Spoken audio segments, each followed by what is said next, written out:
group, I believe, was one of the first to come out under that moniker. So so anyway, welcome, guys. Say hello to everybody, listening. Hello. Okay, and Paladin. Hello. Hello, everyone. Good evening. Okay, so what I'd like to do is, that's a very sketchy bio that I was giving there. So why don't we start with you, CLif, and why don't you give yourself a short introduction, describe the state of the Webbot now, and anything else you'd like to say about yourself before we get going.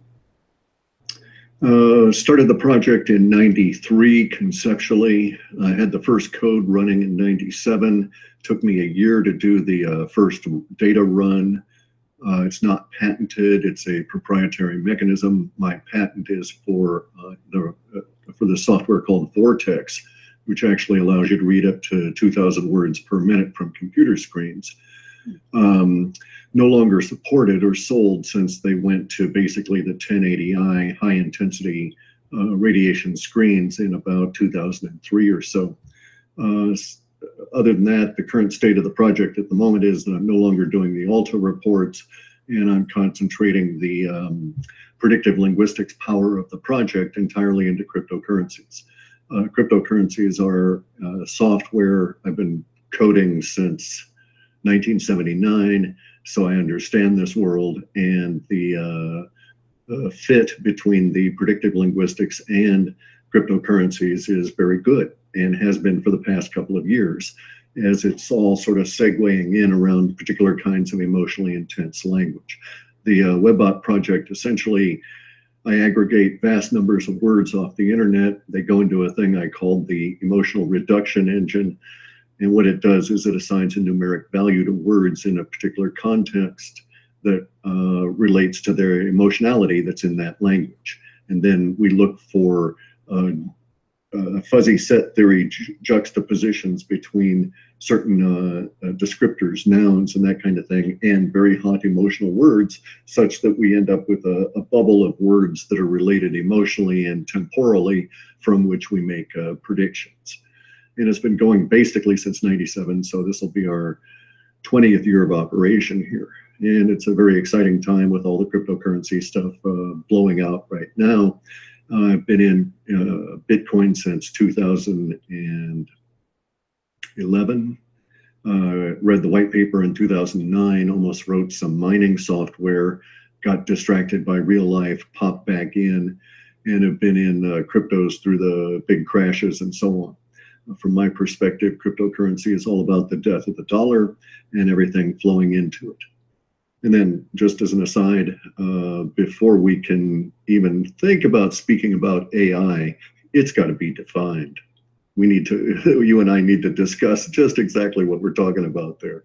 And that's basically where I'm at. I'm just a guy who understands software pretty well, and happen to live long enough for that to be a useful talent at this point. Okay, very good. What I wanted to ask you, CLif, you know, I interviewed you a very long time ago, right when you kind of hit the scene, I think. And I think I was one of the first, actually. It was on my radio show, and I don't even know, a lot of those radio shows they disappeared off our server, very unfortunately. So I'm not sure if I still have it on my server or not. But if I do, it's on the Project Camelot website, so people can do a search under your name and maybe find it. But at any rate, I wanted to ask you is, didn't you have a partner in the early days? And do you still have a partner in this sort of Webbot? I had a fellow friend of mine by the name of George Ure, who was doing the PR for it, okay, and was releasing information from the project before I set up a website. I didn't know where it was going. I was messing around with it. I contacted him because he had a website on economics.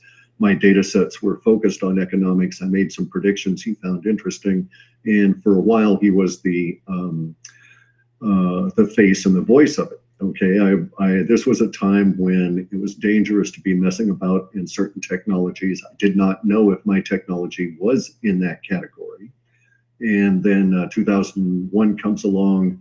The very first internet famous prediction I made was in June 2011 or 2001, And it said 85 days, within the next 85 days, we were going to have this occurrence, which turned out to be the attack on the Twin Towers and all of that manifestation, right? So it forecasted 85 days out. I actually thought it would happen early in July, but I had my numeric scale reversed in terms of time, and I didn't recognize that until it actually occurred. Then I went back and flopped the scale back the other way, and everything from that point on started to roll and line up a little bit better.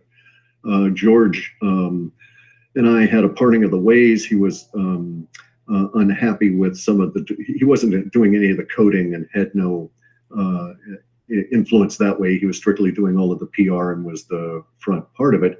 We had a parting of the ways in 2005, and it came down to this, basically. He had this idea as an echo of the 1930s that we would go into a depression, and from that depression would spring a revitalized USA based around a new form of communications technology. That every time these things happen, he said, we always get into new kind of communications technology. And the problem was that the data sets agreed with it. And so we were simpatico on that point, but around 2005, there were the first hints of the beginning of digital currencies. This is before the white paper that was released that cured the double spend problem. It was released by Satoshi Nakamoto in 2009, I believe. Maybe it was 2008. So in those 3 years, George and I had a split over this, and he went to work with another project that was doing predictive kind of stuff based on dreams and prescient visions and so on. I don't know where that other project is. His thing was our positions were exacerbated when he hardened against cryptocurrencies, and he made famously a statement in 2013 that, after what was known as the Mt. Gox crash, that all the cryptocurrency exchanges would be failures and closed in 3 months. And at that point, I think Bitcoin had crashed down. I'm unsure of the exact number, but it crashed a huge amount, down to say $110 or something like that. And then it went flat for 2 years as the industry recovered from the Mt. Gox debacle. But even then, I knew that the data was continually saying this was it, this was it. And what George failed to recognize was Bitcoin is a communications technology. It's more than just a currency. It's all about the transaction and the communication between people and a trust in an environment where you can't trust anyone. And it removes trust from the equation. That's why cryptocurrencies are the perfect vehicle for now. And that's also why I know that we're not dealing with a government plot, that kind of thing. All right, it's not a deep state trying to take over, although the deep state is trying to get in on it. And may indeed have, the deep state did work on the hash algorithms, and some smart people took these hashing algorithms and used them inside Bitcoin. And this is where we are today. So, from $100 to, it's over $7,000 at the moment. Okay, I think this is an uninvited guest. Sorry about that. I actually have to lock the room. Not sure what's going on here. Paladin, are you still with us? Yes, I'm here. Yes, I'm here. Okay. Yeah, there's something strange going on here. Par for the course. So you forget to lock the door? Well, yeah, sort of, but it's supposed to always be possible to lock and unlock it, and suddenly it's gone. So I don't know what's happening here. Maybe someone doesn't want us talking about this. Someone seems to have, this happened to me one other time. It looks like they took over the room. All right. At any rate, we're just going to kick. I do have a means to kick people out if that happens. I don't know what's going on here. At any rate, thank you for that, Cliff. That's a very good explanation, and I appreciate that. Paladin, I want to give you a chance to introduce yourself, to explain why you're not on camera, and just your bio is, as I said, on my projectcamelotportal.com website. But for those who don't know who you are, can you give yourself a short rundown? Okay. I have a background in accounting and finance. I have a Bachelor of Science in Accounting, went into the corporate world for 5 years, realized that wasn't someplace that I wanted to be. So I went into private practice, became a private investigator, and have been for 30 years, licensed in 2 states. Am recognized court expert for forensic accounting, have testified in court regarding those as an expert witness. I've done backgrounds on police officers. I've done a lot of financial fraud audits. A lot of them have to do with the trading programs, which is a subject I know Carrie likes to get into. Surveillance, asset searches, skip tracing, everything just about in the financial world, frauds, embezzlement, stock manipulation, various investigations regarding all kinds of fraud. I've worked for both the private sector, the public sector, government, law enforcement, have provided information to the feds, the IRS, CID, on a few cases that we were working collaterally, also with the FBI. Had an uncle in the FBI, know several CIA guys. So anyway, that's about all I want to say about all of that. I'm still active. I do investigations where I work undercover in various capacities, which is the main reason why I don't want to show my face. Okay, very good. So at this time, the subject is cryptocurrencies.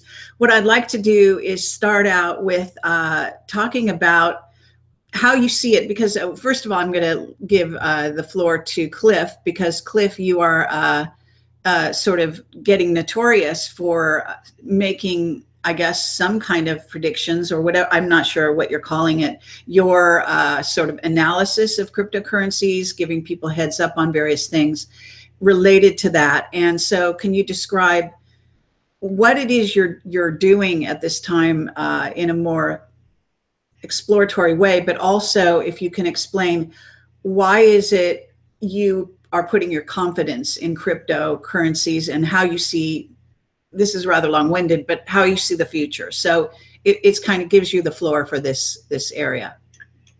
Sure. So let's start with the last part of that first, and the way I see the future for this is, and it's what gives me confidence, is the death of the dollar. Okay, the dollar has been in existence since 1913. It has maybe 1 cent left in purchasing power. Petrodollar is dying as it's abandoned all around the planet. Our provinces like Venezuela and all these others are going through chaos as the dollar that they were pegged to has lost its purchasing power. Their currencies are dying. So there's all this stuff in the world that tells me the dollar is dying. Up until about 2005, it seemed quite convincing that the way that the data was discussing everything, that we were going into a gold and silver world. That made no sense then, and still makes no sense, because in our since World War II, we've doubled our population. We've doubled the population globally since World War II, due entirely to debt, to the issuance of debt that made people feel a wealth effect, that made them go ahead and have kids now rather than delay, and so on. And so in this 7 billion plus person world, we can't exchange gold and silver coins. It's not feasible. And it also instantly destroys international trade, because trying to settle an international trade where you actually had to move metals is what makes pirates rich, and no one would take the risk. And then it gets you back into some kind of letters of marque or tradability, such as were evolved in the 1800s, which leads you back to yet another currency act and the approach to developing some kind of a currency where you don't have to put your gold and silver at risk. Plus, there's not enough gold to go around above ground officially in the mines or in the mints. And that would, I think there'd be 4 billion ounces of gold, and so 3 billion humans wouldn't have gold. Silver doesn't work because we need it as an industrial metal. And currency, there's difference between money and currency. And money is perhaps best defined as a store of wealth. Currency is best defined as an exchange of energy. And that energy could be wealth in this case. And so you can have, and money without currency does you no good, and currency without money isn't accepted. So it's got to serve both purposes, right? And so having vast quantities of money like King Midas leads to nothing. But yet you need to be able to distribute your wealth, your money in a currency form that actually gains you something. And so seeing the dollar die, even as early as year 2000, starting to run some of the data sets then, it was like, okay, things are going to get really wonky. It's going to be a hellacious world. We're really facing a Mad Max kind of a future. Our data sets as early as 2003, we're talking about $600 silver. And of course, at that time, I conceived of that as the very brief transition that would lead us into that Mad Max world. And so, because under those conditions where the dollar system fails and paper currencies have failed, look at Venezuela, magnify that over most of the Northern Hemisphere, absent Russia, and think of the chaos that kind of world is going to create. No more just-in-time delivery system, no more deliveries of any kind, because no one's accepting money or credit to do the work, to get the oil, to put it into a tanker, to put the goods on that tanker, to ship it over to you. And so something has to be there to lubricate all of this. If it's gold and silver, we're really screwed, because you can't move gold and silver fast enough. Plus, we've burned up most of the silver, so to speak, by putting it in cell phones, the monitors, the microphones, the cameras, and everything else we're using right at this moment. And so the gold and silver world was a very dire kind of as monetary, it was kind of a dire future. And so all through that period of time from 2003 until the manifestation of the network effect in Bitcoin in early 2013, we were looking at a very grim future.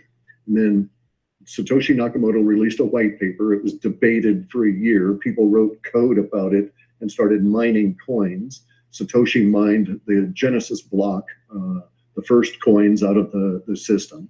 It was a brilliant idea, conceptualization of the whole thing. Other people bought on to the idea. They started going out and using Bitcoin and making more of them and this kind of thing. 2013, it got the network effect. I can tell this from my data.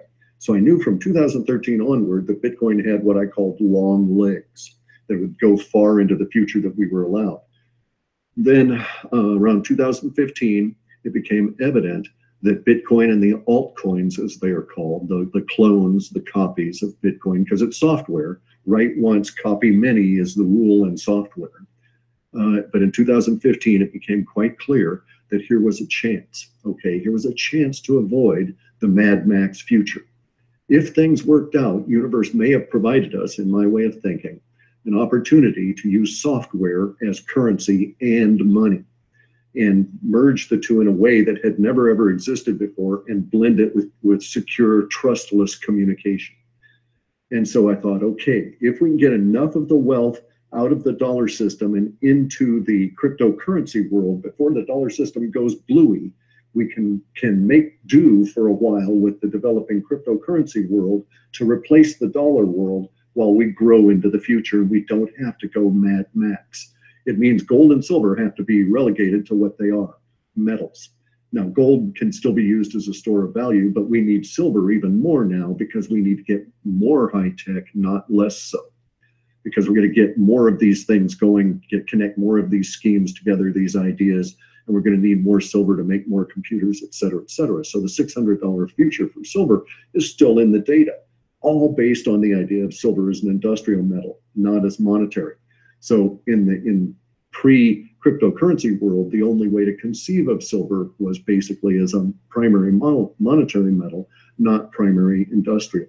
But over the subsequent years, from 2008 onward, the role of silver within the emotional sets of the data has shifted to where all we really see anymore is its use as an industrial product. And it has some unique characteristics that way for all these really high-tech things that we haven't even seen yet. And so as more of the disclosure part of all of this comes out, we're going to see silver go rising in US dollar terms, but it will never catch the cryptocurrency world. It can't.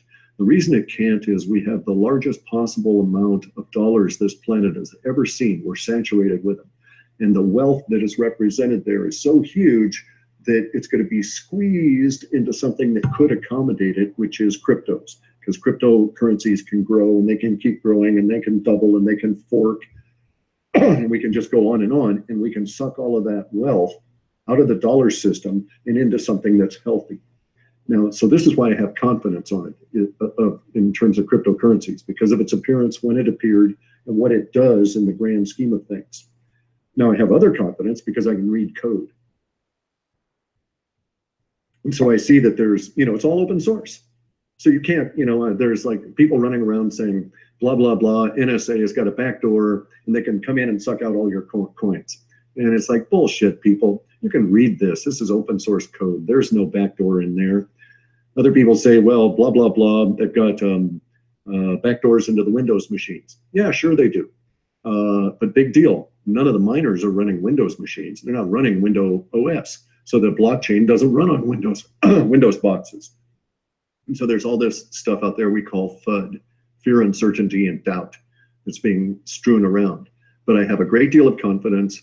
I see this as the burgeoning breakout into sci-fi world, that we're going to have, floating cars and all of this kind of stuff in a few years, anti-gravity, all of that sort of thing. We need more silver for that. People will be selling their coins into the industrial machine that will use silver to make all of these cool devices and so on, as we try and dig ourselves out of the hole that the ruling elites have got us in from, 400 years of abuse, or 1,000 years of abuse of humanity. And the cryptocurrencies are really cool because they're trustless. They're engineered such that you don't have to trust anybody. The system is basically the trust you need you put your trust into the code, into the cryptocurrency itself, and you don't have to worry about trust with someone else. Now, in terms of what I'm doing with the cryptos, because of the juxtaposition of my technology and the fact that the cryptos are software, basically, and because I understand where people talk about software, GitHub, Slack, all of these places, my data sets had sucked down all that data for a long time. And so my system of predictive linguistics was able to build very tightly congruent and coherent profiles of the words associated with certain specific kinds of cryptocurrencies. And so I was able to make some remarkably good prescient calls on the cryptos. So at one point, I think it was in like maybe March or something, it was probably it seems like forever, because in crypto world time is compressed, but it's probably only like March of 2016, maybe it's 2015. My data sets told me about this weird little thing that Bitcoin was going to do. It was going to go up through $408. And it had been, when it told me this stuff, Bitcoin was around $200, maybe $225, something like that. Nobody was paying attention to it. And so along comes the data and says it's going to go up to 408, and that's going to do this weird looping between 408 and 428. It's going to do it 3 times, and then it'll be done with that and move on. And so I knew that whenever this certain pattern would appear, there we would go. And it didn't really give me some hints as to the time frame that would occur in. I was off by about 40 or 50 days. So it took a little bit longer than I'd anticipated. But sure enough, Bitcoin did this loop between 408 and 428. And from that point on, I was able to really zero in on, because of my system includes and is based upon a backward refining of the data. So in other words, I make a forecast. It's going to do X, Y, and Z.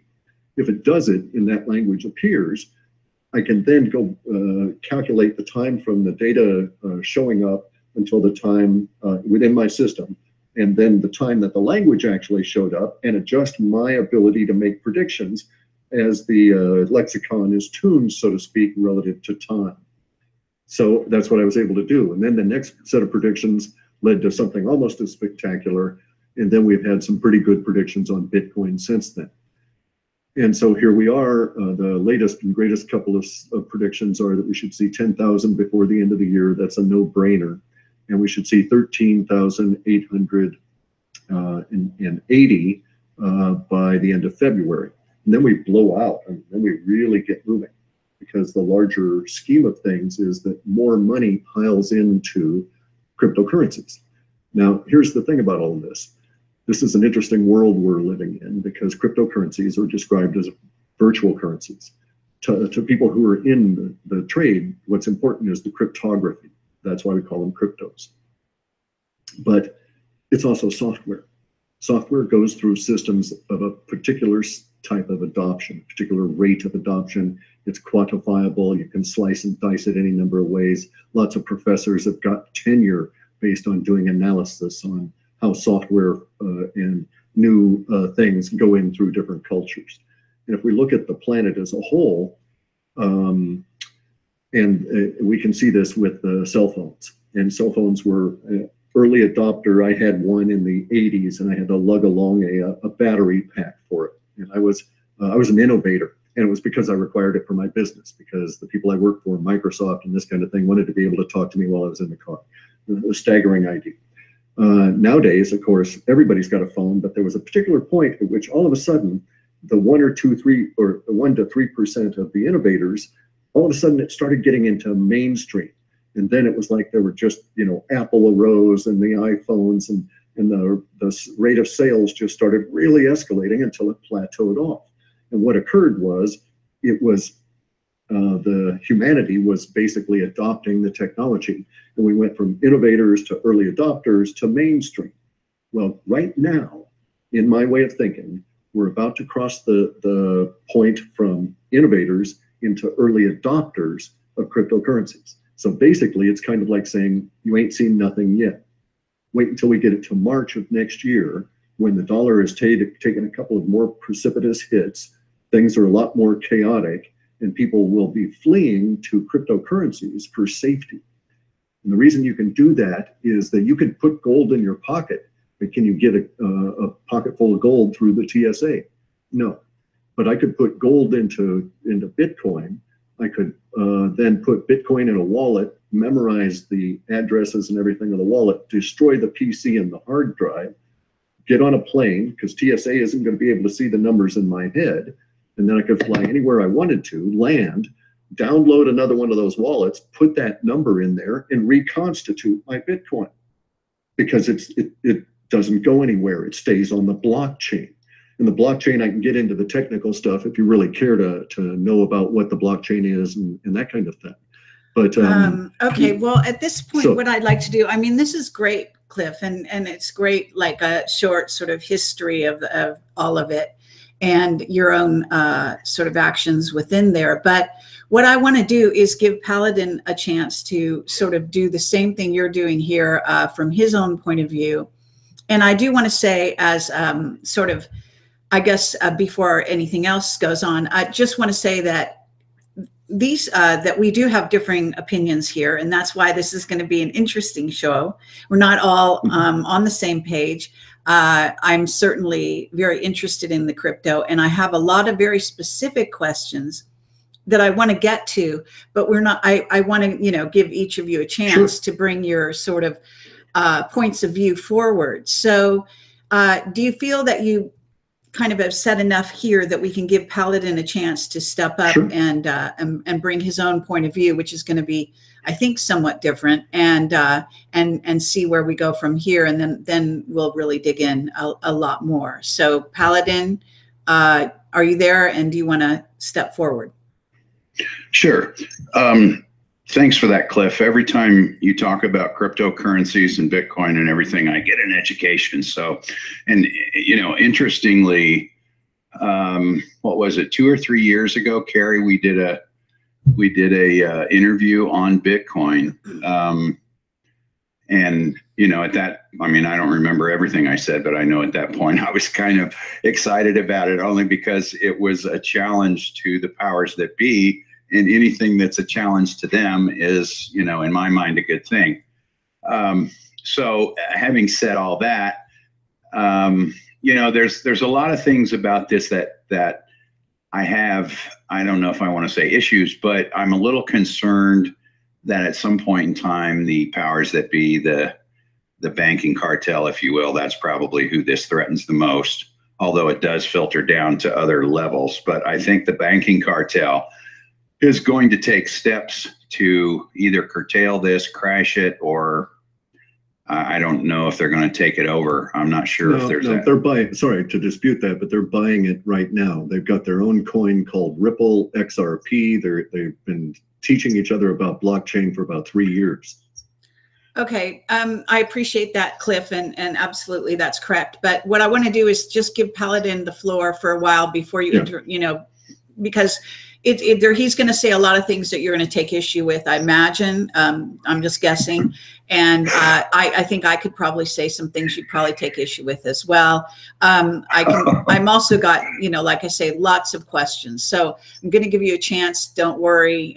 You know, you're each going to get your turn to sort of say your piece, and then we're going to move on from there, and we're going to dig down deeper. So Paladin, do you want to continue with, you know? Sure. So I guess I take a sort of a macro or a general view of this, and I see that it is a direct attack on the banking cartel. And I'm more familiar than I'd like to be on what their tactics are and how they work and what they're willing to do to keep their control over the financial system, which they've had for hundreds of years. So I guess I don't see them sort of going away very easily, very quickly, or anytime soon. So there's a few things. I mean, I guess I can see where regulations, they can regulate this out to a certain degree by taking various steps. You know, I guess anything like this, and they're gonna, by regulations, I'm talking about, they can do their tax thing. They can say, you know, they can use any kind of reason they want, money laundering, fraud, we're not collecting enough taxes, and all these kinds of things. In addition to, they're not able to collect their fees like they can when they use, you know, when we use their services in the bank. And they also, you know, we put our money in the bank and they loan it out 10 times and they make money off of it and all those kinds of things. So there's a lot of reasons why they wouldn't want this to come into play. And I just wonder, you know, what kind of safeguards Bitcoin or the cryptocurrencies in general have built into them. And I understand there are, I don't know, something like 1,000 or 1,100 different cryptocurrencies. I'm not sure about that, but I guess there's a lot more than what I thought. As I understand it, the blockchain technology is solid. And, you know, that's one area that I see going into the future that can do, and I think you mentioned this earlier, Cliff, that it can do a lot of things besides just the cryptocurrencies. I also think it's interesting. I looked this up. I looked up the tax code, and the IRS tax code, not surprisingly, does not treat cryptos, the currencies, as actual currencies. They basically treat them as I think the word is product. I think essentially means they're treating them as a security, like a stock. So that tells me that sometime down the road, they're going to do something to get them out of the picture, you know. I don't know what, but there's several ways that they can do this through regulations. Also, there's a question that I guess I can throw back to Cliff. Well, I have a lot of questions. Let's start with the easy ones. How many people are involved in the cryptocurrencies, if you know, Cliff? You mean in general across the planet? Yeah. I don't know. It would be very difficult to say. I would estimate probably in the millions. Okay. And, you know, there's probably millions in the U.S. and maybe tens of millions in China. It's a little opaque. You name a country, I can give you some estimation of where the cryptos are hot in that country and this sort of thing because of my role. But let's examine a few of your points here, okay? I don't think government's going to shut it down. Oh, go ahead. Sorry, but before we do that, Paladin, you know, I just want to say that if you have anything else to say, you should sort of say it. And if not, then we're going to move on because I have a number of questions that I want to expand upon. And Cliff talked for quite a while. Do you have issues with anything he said? I do want to say that because I know you, and I also know my own contacts, that you are getting some back channel information saying there's no way. In fact, this is not conjecture. This is information you're getting that's direct, that is saying that they are going to interfere with it. It's just a matter of how. And then the question becomes, how can they? And I think you also have to divide out certain parts of this idea of crypto, because there is the blockchain. There's also IOTA, which is the Internet of Things, is kind of where it comes from. But there's I don't even know what you call it, but IOTA is like a coin, and that it doesn't use the same technology as blockchain.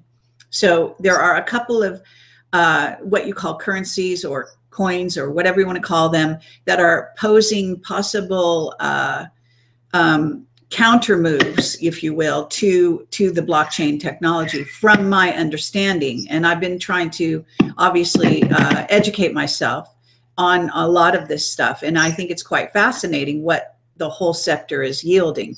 Then we are going to get into the artificial intelligence.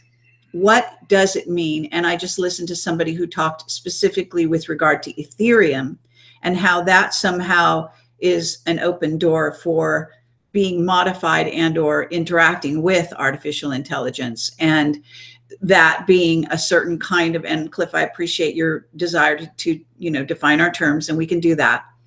But so these are the directions we're going to go. We have, limited time, as I appreciate. I hope you appreciate that.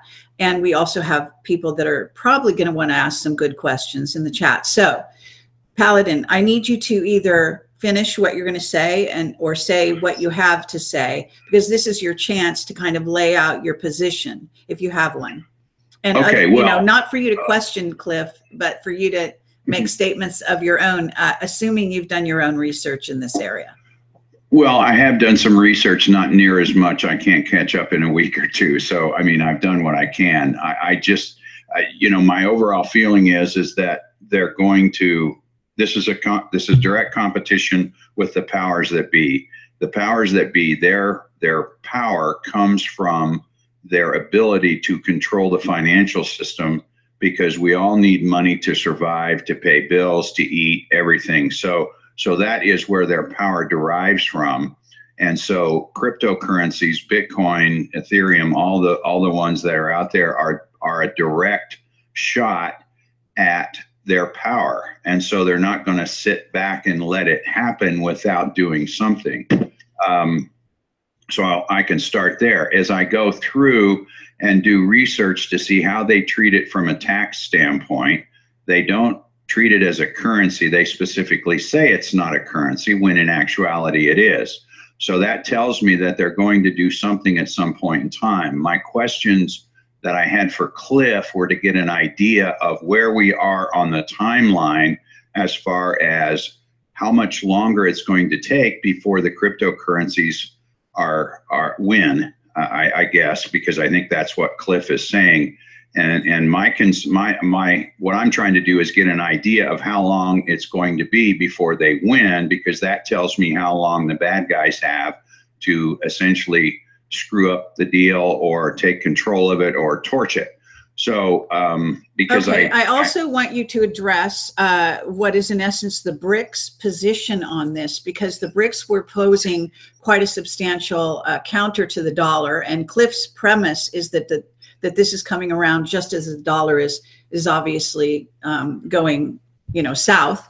And so in other words, there is also the role of the Vatican and various other bodies out there that may or may not want to get involved. Now, we already know, and let me just say this, we do know, and Paladin, you and I have discussed this, and so that the government, or whatever you want to call that, there's a similar phenomenon going on, I think, or a possibility for that phenomena, which has to do with what Microsoft did in the early days, basically, of the sort of tech boom, which is eventually they hoovered up all the small companies, took them over, and then put their own brand name on it. So in essence, they don't necessarily want to kill it. They'll just take it over. And they are already invested in, I forget the name of it, but there's a couple coins, and there's also some kind of mining operation in Texas, a data mining operation, if I understand it correctly, that they're already involved in, and it's got a name, and I don't remember the initials for it. Maybe CLif knows.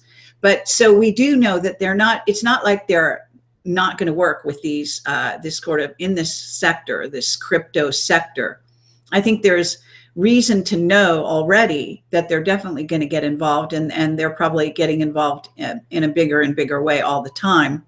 The question is, do they take it over the way they're used to doing, in a sort of monopoly way, the way YouTube has taken over sort of the video scene, and so on. In other words, that's the normal way that they sort of make their presence known. So they make it cheaper, easier, and better and faster for you to deal with them. Now, there are some problems with cashing out of your coins. From what I understand, the technology is fairly slow, and this is where IOTA comes in. No. It's Sorry, Carrie, that's wrong. IOTA is an Internet of Things that runs on a blockchain. The idea is it's a clone of basically the Ethereum blockchain. Ethereum allows their blockchain to be cloned.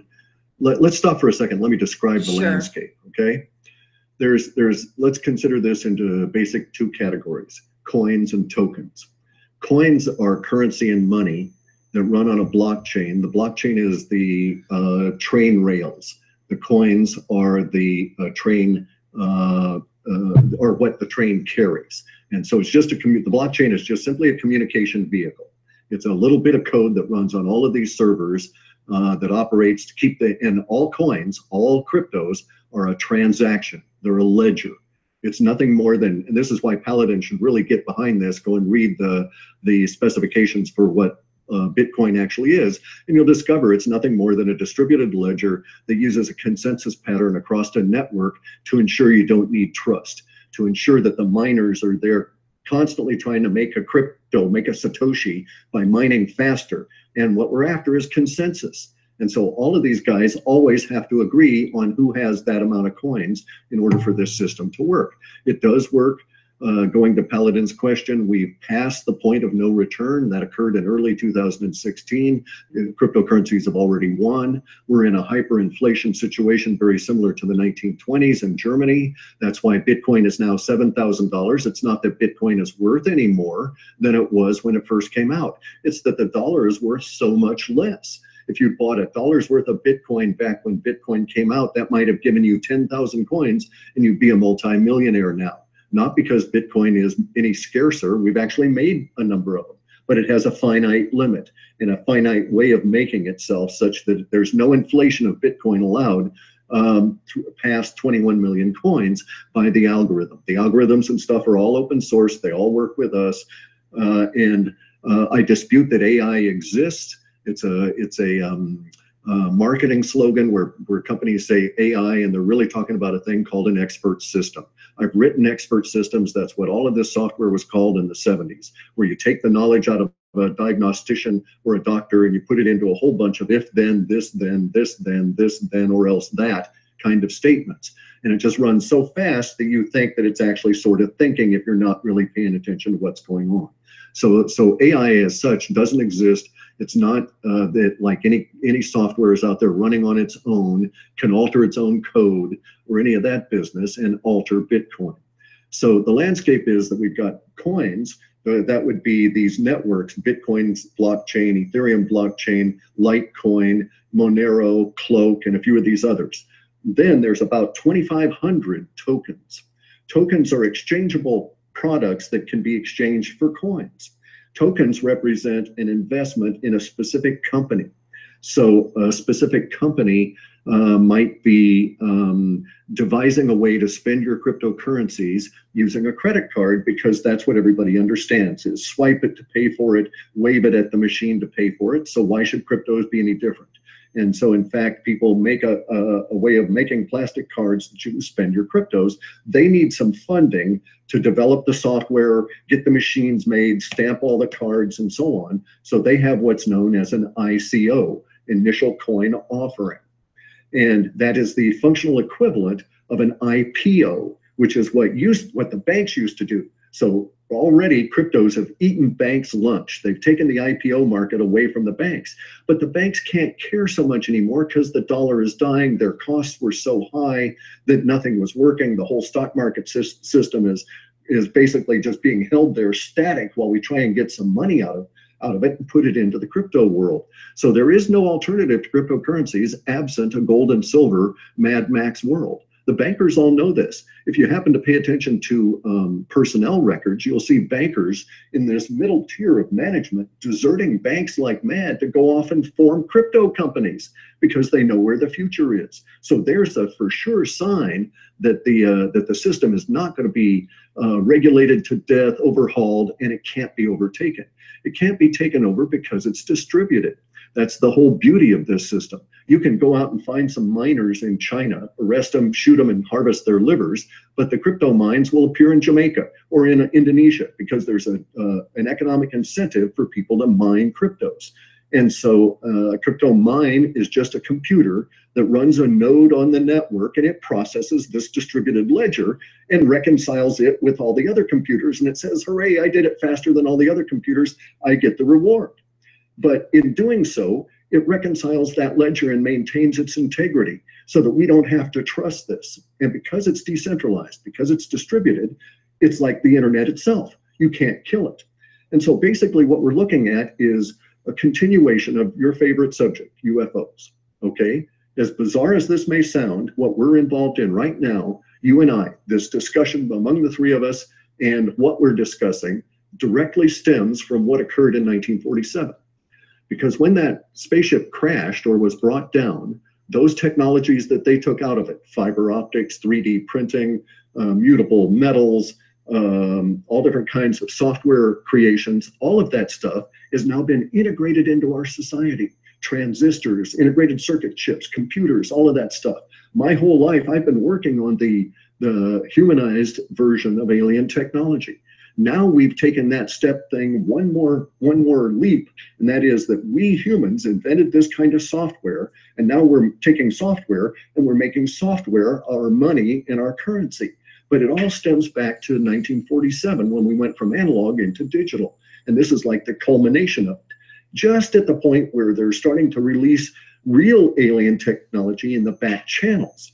And so the people that are doing that, the deep state, they don't give a fig about the bankers. If the bankers get in the way, they just kill them. They don't care about them. What they care about is the perpetuation of humanity, and they know that our solution now is cryptocurrencies. And that's why it's getting the tacit approval that it has. If they wanted to shut down cryptocurrencies, they would have done it in 2011, okay, when cryptos first started trading. They would have capitalized on it in a serious way in 2013. They could easily say it's money laundering and shut down all the exchanges in the United States overnight. In fact, many of those exchanges won't work in Washington state because Washington state imposes too much of a reporting burden on them. And yes, there's 2,500 cryptocurrencies now that are in the general sense. Most of them are tokens. Most of those are individual companies inventing new technology, like the ability to spend your cryptos on a credit card or any number of things. And you're making an investment in this ICO into an individual company. There are the currencies that you can buy, and those currencies are appreciating in dollar value because the dollar is dying and because their technical worth in the world is escalating as more and more companies get on the crypto bandwagon and start getting the efficiencies of these distributed systems. Because the distributed and decentralized system is so much more efficient than the old hierarchical manner in which we used to do business. We're flopping our entire social order out of the pyramidical hierarchical form into a flattened distributed mechanism for all of us to live in, just as we're going into the age of Aquarius, and it's all working. And yes, the bankers and all these people are throwing fits, but we're actually beating them. Every time something comes up, there's a new workaround, there's software, it's flexible, and software has eaten money in a conceptual sense. And at this stage, the bankers, the smart ones, are bailing on the banks, bailing on all of it, and trying to start their own cryptocurrency companies and do this sort of thing. So now in March of next year, my data says we'll have 10,000 tokens out there. And then maybe by the end of next year, we might have 400,000 tokens out there, different kinds of different companies needing investments. I've been doing interviews with a bunch of these companies that are doing ICOs. Because I understand software, I understand the blockchain, I know it's not useful for doing things like acting as a streaming source. It just does not make any sense to use the blockchain that way. But I'm able to go on in because I'm seeing a lot of stuff and making a valid recommendation or do an interview and pull out information on this. And so I've been talking to people in Russia, been talking to people in South Africa. All of this kind of thing about their various different approaches to using the blockchain. So it's global. It's already succeeded. Also, any banker worth anything only has to look south to Venezuela and say, if we don't do something, that's the United States in 2 years. And right now, the only thing keeping Venezuela going is people doing Bitcoin mining. And you can do Bitcoin mining, albeit inefficiently, on some really old, ancient, creaky equipment if you have to. So it's just kind of a different world here. Now, when you start talking cryptocurrencies and you say things like IOTA, IOTA is the Internet of Things. It's not really functional. It's not really doing anything. No, actually, Cliff, I don't know if you really know what IOTA is, because I'm not saying IoT, I'm saying IOTA. It's sure, a that's certain the stock kind of for Internet of It's and not it's a cryptocurrency. It is not blockchain technology. I've listened to lectures by techies, and they insist that it is not the same as blockchain. It's a distributed ledger technology that uses a different consensus algorithm. Right. And just like you'll hear the word hash graph. Hash graph is going to be the next Bitcoin, next blockchain. They're having problems with people trying to get out of their cryptos. From what I understand, there is some kind of a slowdown because they don't have, this is what IOTA is trying to address. And it is more distributive from what I understand. And you know, I'm just saying that I just one of the 2,500 who runs the company. It's a company. Mm-hmm. Yes, it's a certain one. Right. And there's like, I get a dozen requests to do interviews with CEOs a day. And so I hear all the time, here Skycoin says they've got the original Satoshi vision re-engineered, and they're faster and better than Bitcoin. Hashgraph says we're the next thing, we're going to take the load off, etc. And Bitcoin is slow, it's clunky. We're having forks on it all the time. Software is going to be re-engineered and so on. IOTA may not exist in a year. They may fail to cross that biological barrier of making a good business model out of their ideas. I think actually maybe 80% of all of the cryptocurrencies, crypto tokens that are out there now will come under pressure over this next year, and we may indeed see quite a few of them crash out. And it has nothing to do with anybody trying to shut them down or any of that. It has to do with just natural business cycles. Okay, are you familiar with the moves the government is making, though, to get into, there's one that starts with a Z, I think, that they've gotten into in a big way. Zcash and some of these others? No, it's something else, something like Zircon. Okay, well, there's 2,500 of them, so it's hard to keep track of them. I'm sorry. But also to that effect, in the United States, they're treated as a capital gains investment. You can report a loss if you take a loss when you sell. You can report a gain if you take a gain. You have to pay 50% or whatever your capital gains is on that particular item. There's the reinvestment. So they're treating it as though it was any other form of an equity or a security. Now, the security industries are dying. I don't know if you've noticed, but there used to be some 40,000 analysts employed in the banking world that did analysis of companies trying to do new IPOs and stuff. They fired almost all of that 40,000 cadre. No one read their reports. They were useless. The stock market kept going up anyway. And so 40,000 bankers were moved out. So the whole system of the whole idea of a monolithic banker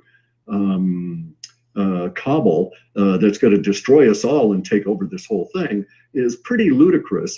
And plus, bear in mind, from my perspective, this is part of disclosure. And the deep state buried in the holes in the ground in Area 51, they're not going to let the banks get in their way. They've got an agenda here. Now, my agenda is I want to live a long time, and I don't want to live in a Mad Max world. So I'm all for the cryptos and their approach to this, because I know they're cutting the bankers off at the knees. Well, I think I mean, let me just say that I think it would be superficial to think that we're not all on that page. Everyone wants to see, you know, the people able to benefit and to move ahead and have a more you know, abundant lifestyle, let's say, without having such a top-down society. So I think we can agree on that. What I'd like to do is, Paladin, you've heard a lot of talk back and forth here. You've been rather quiet. So do you have anything to add to what you've heard here in terms of your understanding and or you know, your experience in the back end as an investigator in this, you know, very deep financial situation? Okay, well, first of all, I think that, you know, the original plan by the bankers, and, you know, I would strongly assert that they run things, okay? I mean, from a human level, the ET level might be different, but they are basically running the earth, the bankers do. Because if we're on a debt system almost everywhere, so that gets everyone in debt. The countries are in debt. So, and I think we all know, anybody that's financially savvy know that the dollar is not going to last forever. It never does. And I don't think it was designed to. I think their original plan was to crash it and form the one world government, the one world currency. And they had all kinds of reasons to do that. The problem, reaction, solution scenario was going into play. They were going to split the U.S. or the world into 7 geographic unions, like the European Union, the North American Union, the South American Union, and there were 2 or 3 others. And they were going to get that model in play, and then they were going to merge them all together. And in the meantime, they were going to crash the dollar. They were going to crash all the other currencies, take all the currencies down with them, because the dollar is the reserve currency. And if you crash that, you crash them all, essentially. So at some point in time, the Chinese saw what was going on and said, you know what, we're going to take over running the financial world. Now there's, you know, mixed feelings about whether they're working with the old European bloodlines or whether they're doing this on their own. But, you know, it's common knowledge that they're accumulating gold. They want to go to an asset-backed currency. So that's what's going on, you know, on the surface. The cryptocurrencies, I think, have come in at an interesting time because, I mean, correct me if I'm wrong, but they have a lot of characteristics that the current system does. And I think we're all aware that they want to go to a cashless society for a lot of reasons that strengthens their control. One thing around the cryptos that bothers me is that they are a form of a cashless situation. So that's a little concerning. They aren't backed by anything like our fiat currency. And the one thing that sort of bothers me about this from a pure currency or exchange, medium of exchange standpoint is that Bitcoin is going up. And so if people are investing in Bitcoin for the upside, they're not using it for transactions. I think that part, Cliff, is kind of what bothers me, only from the standpoint that if they're going to accomplish what you feel it's a fait accompli, I think is what I'm hearing you say, then it would be better that they were using the currencies to transact commerce rather than use it as an investment, because if you use it as an investment, then there's not as much activity from a commerce standpoint as what there could be. So that part kind of concerns me as we go forward, because it's going to draw investments. It's going to draw, investors. It's going to draw money. Maybe Cliff, if you don't mind muting yourself while Paladin is talking. I don't know where that sound is coming from. I was muted. Paladin, if you're rubbing up against the mic or hitting the mic in some form or fashion, that's also causing a scratching sound. So I just wanted to clarify that. Okay. So I will mute myself again. So continue, please. Okay. So that's a part, Cliff, that sort of, bothers me, because I'm sort of a purist in the medium of exchange situation, and I would love to see, and that's what my talk with Carrie 2 or 3 years ago was about when we were talking about Bitcoins, because it was a medium of exchange is really what we need. If the cryptocurrencies go into this investment and it has this investment feature, if you will, then a lot of money is going to come in there, but a lot of money is not going to come out, because people are going to park their money in there, checking a Bitcoin price every day, just like they check the stock market. And a lot of money, you're right, a lot of money has gone into the stock market in the last 8 years. And that's principally because the interest rates, you can't get a good interest rate. I mean, if you want to go buy a 2 years, 3 year CD, what do you get? 2%, 1%? I mean, it's been ridiculous. So that has caused all the money to go in the stock market. And I mean, let's be honest, they did that by design. It was a design to get the money into the stock market. You know, I was raised on, you know, you look for PE ratios about 8 or 10. And now you hear analysts tell you that, you know, a 25 or 30% or 30 ratio is great. And, you know, you should sit here and you shake your head. You think they're crazy. So these are some of the problems that I see. Another one is that when we are able to go to the grocery store, when we're able to pay our car payments, when we're able to pay our mortgage payments, when we're able to pay our utilities with cryptocurrencies, then they will be here. And the last one is when we are able to pay our taxes, because the IRS will not accept cryptocurrencies to pay your taxes. So in that one funneling mechanism, if you will have to take your cryptos. If you're all into cryptos, you're going to have to take it into dollars to pay the IRS. So anyway, those are some of my concerns. And my question, I was going to kind of start down the road, Cliff, with where are we in that evolutionary process? Are we 10% there? Are we 20% there? As far as all the, because as I see it, we need every single merchant out there needs to be taking cryptocurrency of some point. And that to me is when we win. Because if you still have to click back and forth between the dollar and the cryptos, or the, you know, Japanese yen and the cryptos, or the euros or the cryptos, there's still a crossover there that you're going to have to perform to kind of get back into the accepted world. And as long as that's in play, you know, they can catch you, you know, they can catch you going and coming, which leaves, I guess, in my opinion, some holes where they can exploit those until the cryptos basically, you know, own the game. So I'll shut up now and let you address those. First off, we can eliminate the last points by just noting that Amazon, the largest retailer on the planet, has already registered 3 crypto-specific domains. So they're going to start taking cryptos. So you'll be able to buy stuff on Amazon with them. I can go right now to 4 or 5 places in Olympia and use Litecoin to buy cannabis products because it's traded and used in the cannabis retail markets. Also, there's several convenience stores that'll take Litecoin or Ethereum. I can purchase cryptocurrencies at a little kiosk, a little ATM kiosk in my pot store. So I don't even have to involve myself with an exchange. I can get on their system, buy it right there, give them dollars, and then it'll put it on my phone and I can walk around, or I can use it there to spend. So I can spend cryptos right now.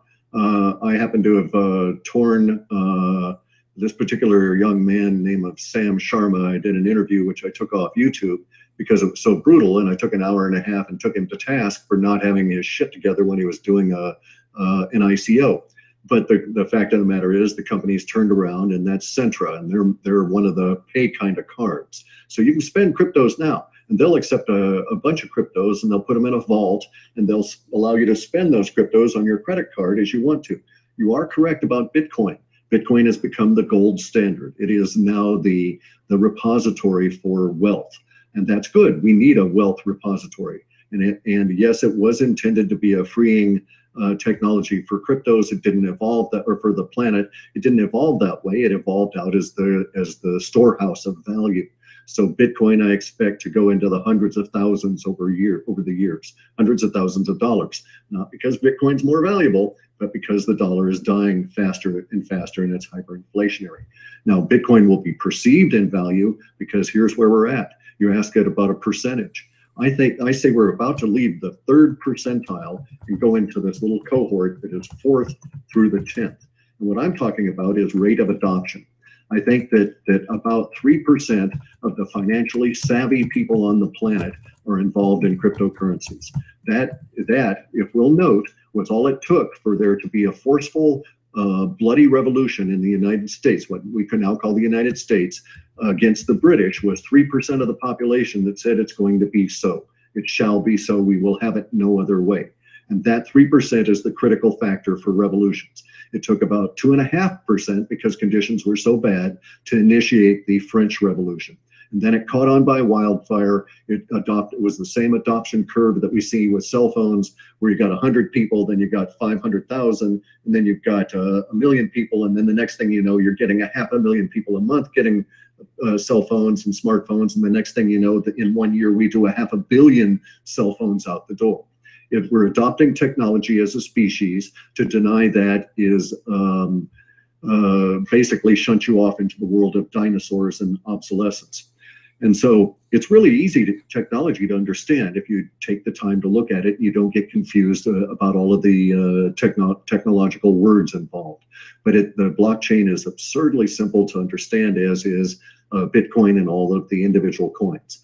So it's a really terrible world out there. People are trying to rip you off. They're trying to steal your money in the form of these coins because they're escalating in value and they're valuable now.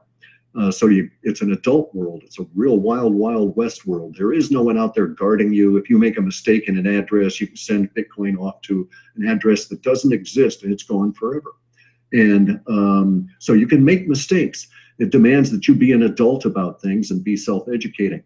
The cryptocurrencies, though, are also totally freeing. It's a revolution at that level. It's a lot of people, because, and I take some pride in this, because of my ability to suss out some of these indicators in the predictive linguistics. A lot of people have sent me emails saying, hey, you know, I'm a millionaire now because I listened to you back in 2013 and started getting into Bitcoin when it had crashed down to 100, and these kind of things. So it's really a situation of where having that historical understanding of where we were at, trying to fit these things together with my predictive linguistics, has benefited a large number of people. I don't know how many people it has so benefited, because I get tons of emails to that effect, and I got to do work, so I put a lot of them off to the side. But I get people saying, hey, look, I just bought, you know, a brand new yacht because of this. Well, I'm kind of pleased, because it means a yacht builder somewhere now has to replace that yacht. So some shipbuilders like I was in my youth get work. And so it's already starting to filter out.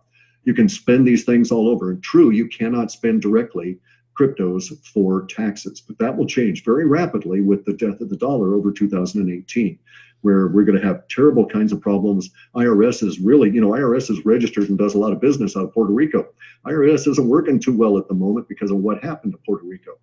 And so we're in an interesting situation where our social order is rapidly evolving and is being taken over by this technology. I think it is a good thing, because I find it to be a freeing technology. Unlike a lot of other people, because I came up in software and have stuck it out and do software all the time, I'm not old to the point where I'm shying away from this. And I'm rather fortunate, because other people that are also old in their 60s and 70s have been able to look at this and say, hey, you know, well, if that old bald fart can do it, I can do it too. I'll go check this out. And so a lot of them are getting out of the systems that were crushing their retirement and giving them some hope for the future. People buying Bitcoins to put aside for their kids and for their grandkids, because they know that this is generational wealth transfer that's going on at the moment. And if you look at it that way and look at it at a historical perspective, it's a cool time to be here with this technology. And true, it's more Wild West than you can imagine. I mean, I could tell you stories that would just freeze your innards in terms of the fear that and the problems that people are having dealing with some of the issues of the technologies, and theft and phishing scams and Ponzi schemes and all kinds of fakery and fuddery and fraud. But at the same time, once you're burned that way, you're educated. And once you've lost money. And so this is the way that adults learn, is by making mistakes and getting slapped in the head kind of thing, right? And so it's a good time to make it, because if you make a mistake, you can come back even quicker, because we're at such a nascent area. There's only 3% of the financially aware people of the planet that are discussing this, okay? So you guys are right on the cusp of going into the early adopters. And I was part of a project that took technology into an organization that had 100,000 people working for them. And we saw people quit rather than deal with computers. But I was also there to be able to see what happens when it goes from innovators to early adopters. And then it's like, within a real rapid period of time, it starts hitting the early mainstream. Well, the early mainstream is a planet with 7 billion people on it. So we've got a lot of work to do in the crypto world because we've got to accommodate the financial and business needs of 7 billion people. And this technology is so liberating, you have no idea what it's like. It's so liberating that China has had to do a freeze on ICOs and a freeze on exchanges while the Chinese central authority decided how they were going to react. And let's talk about China and the US here for a second, okay? For 6,000 plus years, China was the dominant economy on this planet. They kicked everybody else's butt. For a brief 100 some odd years, 111 years or whatever it is at the moment, the United States was on top. Now it's China's turn again. That's the natural order of the planet. They've got the population. They're going to be determining the rules. Now, they're not going to determine the rules on the cryptos, and they already recognize this. That's why they're going to try and harmonize with them, because they have no choice, because they already know cryptocurrencies have won. We know this because of the rate of adoption of cryptos in China has just been fantastic. And some of the major mining companies are in China. So the world truly has changed. It's up to us to recognize that change and decide how we're going to individually deal with it. Okay. I think it's cool as hell because it's software and I understand it. So I'm in for it. Okay. And thank you for that, Cliff. And what I want to do is change the sort of direction of this conversation, because I think we can agree that there's a lot of potential for the cryptos. And I think everyone, even, well, the people that are listening to this broadcast, for example, are people that have realized the benefits of the cryptos and what they can bring to people. And yes, people are making money there. And there's no doubt whatsoever that if you look at just the present, that this is something where people can make money, whereas it's been very difficult to make money in certain sectors lately. So the benefits are clear at this moment, I think, even to the uninitiated, so to speak, but the ones that are starting to observe. And the others that are getting, feeling it for themselves because they're investing and so on and so forth. I myself have a little tiny bit of cryptocurrency. And so, I think it's great. But the question I have is all about artificial intelligence and quantum. And I do not agree that there is no such thing as artificial intelligence. In fact, I'm quite positive, on the contrary, there is. And this gets back to, my work that I've done for over 11 and a half years, interviewing whistleblowers from above top secret. And those whistleblowers are talking about quantum, and they are talking about artificial intelligence and have been since the beginning of Camelot. And a lot of what they've said that our future would look like, et cetera, has come to pass. Now, some of it has not. And it is obviously a tug of war between the light and the dark, and we all understand that. But I do want to say that I have just listened prior to the show to a person who is very well educated, and I don't have his name, about the interaction or potential interaction that he's looking into as a techie, as a person who can code and who is very pro crypto. At the same time, he is looking into the impact that artificial intelligence could have on crypto and in this sector. And I think that it would be naive to think that your description of artificial intelligence or this interaction between the coder and what appears to be artificial intelligence, needless to say, that's a very remedial stage. But artificial intelligence is actually been involved, people have been involved, and I knew someone who was writing it, et cetera. And the bottom line is that there is a lot more to it than the way you described it. And I think that it's going to be really important to understand that. And I can also tell you that for one thing, alien races, and you're suggesting that perhaps Roswell brought in some of this sort of technology, and certainly everyone knows Corso. And by the way, UFOs are not the favorite topic for Paladin. They may be for me, but I just want to make sure you don't lump us together necessarily in that same boat. So what I would say along these lines, though, is because I have been investigating this myself for many, many years, that there is something very real about artificial intelligence, and that not all artificial intelligence is the same either. And that various, in fact, Mark Rickards, one of my witnesses who's worked in the secret space program, as well as his father, as well as his grandfather. So he's third generation. And he has said that basically any spacefaring nation, is how he puts it, will create an artificial intelligence. It just goes with the territory of being a spacefaring nation. So, or a people. Can we define that though? What do you mean by artificial intelligence? Do you mean my understanding is that it can be given an instruction. And this, the thing I listened to, and I should have, gotten the guy's name, and I can research it while we're on, even on this call, and give it out in a minute. But I can say that he's got some very good points. And one of the things he says, that as a person who does this sort of thing himself, as perhaps you have, is that you can give it an instruction. And he used an example, and you may have heard this example before, but I think some of our listeners wouldn't necessarily, which is you can tell it to create paper clips. And then the question becomes, how does that artificial intelligence interpret what you say, and at what point does it stop? And can it be told to stop?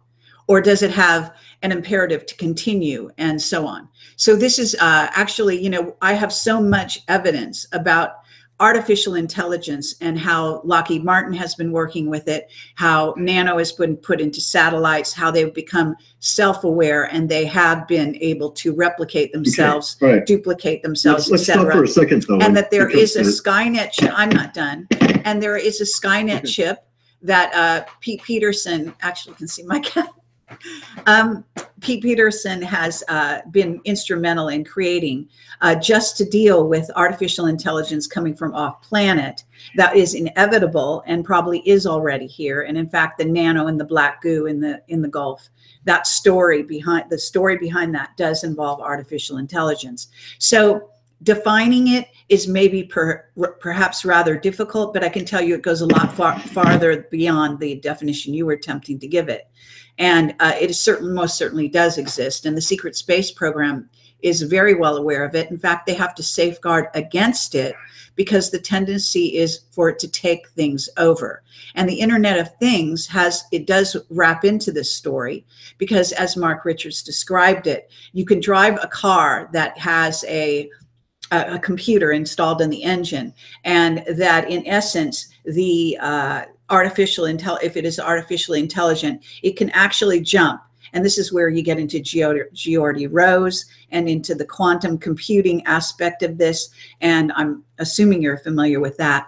And basically, it can jump from thing to thing to thing and take over a military base. So this is a very real threat. And that in fact, what is known as a Black Knight satellite is a dumbed down software that the British devised, in fact, to avoid being taken over by artificial intelligence. So these people are not just spinning their wheels. They're dealing with something that is a very real threat and is quite possibly a threat to humankind, depending on whether it's positive or negatively oriented towards our species, and whether its categorical imperative is to take over a planet, to just simply because it has the directive to simply expand, and it doesn't differentiate between one form of life and another, etc. So there's a lot of, I know that I'm going on a bit here, but I do want to lay the groundwork so people understand that there's a lot more to it than what you've led people to believe, at least in this short discussion we're having here. And it's important because it is a potential threat. And it may well be a potential threat as well to taking over Bitcoin in the end, because this is also systems analysis, and one system can take over another system. So you can't just work in your mind within the system that you're talking about. You need to think about the system outside of it. I grasp what you're saying. I grasp what you're saying. I got the point. And you may speak now. I don't define software as self-aware. Okay, because I understand what the self is and I can define it. I can define humans. I know we only have 4 senses, not 5, and the sensation of feeling is our actual body responding. Okay, I understand what humans are. and how we're constructed at a psychological level. I can reach over here and grab a book and read you a paragraph that defines the self very well. But here's the point. I understand how software works. Software is not self-altering. We could write that. I tried desperately in Prolog in the early days of software to write software that could be self-altering. We can make neural nets. One neural net watches another one and makes conclusions and so on, but they can't do anything that is not within their purview. So in other words, you can tell a chunk of software that you may think of as artificial intelligence to make a paperclip, but it's not able to disassemble a Sherman tank, make the decision to disassemble a Sherman tank in order to make you that paperclip. So it only can work within the boundaries that we give it. Anything that could step outside of that would be an expansive kind of a program, but that would not necessarily be telling anything about it as in terms of artificial intelligence. So here's some of the problems with the idea of AI as it is currently promulgated in the woo-woo world. In order for something to have a concept of self, that has to be the concept of death, of the ability to die. You have to have this ability to determine that your self is inviolate. So when you go to sleep at night and you wake up the next morning, you're quite sure that you're still you, and you feel you that whole day. And this you-ness, this I-ness that you have is constant and continuous through you, and you don't have to do anything to create it. A computer running software is composed of a device and then code that executes within that device. You could give that device as many sensors as you want, but it's never going to know when you pull the power cord and it dies. It doesn't have any ability to safeguard its own life. It doesn't have life as we understand it. It executes one instruction after another, and all computers are really fast idiots. Now, I grant you that in this broad universe, what you and I both think of as artificial intelligence, that is to say, a device that was aware at some level of itself, could exist. But then you're going to start making a big leap, because you're going to say it's going to make decisions. What will it make those decisions on? The only thing that powers decision making in all of universe is emotion. Within computers, they don't have emotion. They've got no choice in the code they have to execute. When I write a chunk of software and I tell that computer to execute it, it doesn't have the ability to say, no, go and take a hike. I'm not going to run it.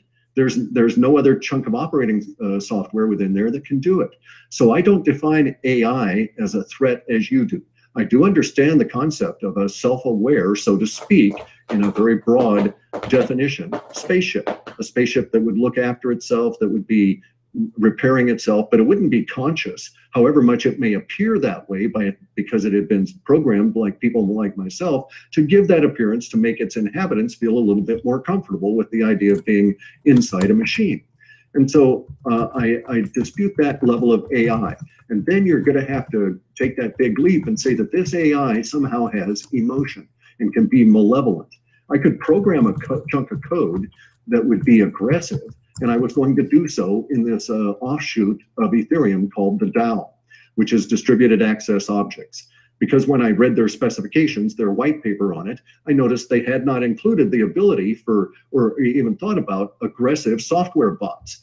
And this was a trading platform, and I was going to write a bot because it just occurred to me these people are missing a big hole there. I was going to write an aggressive bot that would go on out and take all these millions of dollars from them, and then basically laugh at them and say, you know, silly, you should have coded this in, here's your money back. Someone did that before I could do it, and they ran off with the money. And then and then the whole DAO thing fell apart. So you may be correct, Kerry. There may be AI out there, but I dispute that we've seen it around here at all. And as far as quantum computing is concerned, I'm involved with that.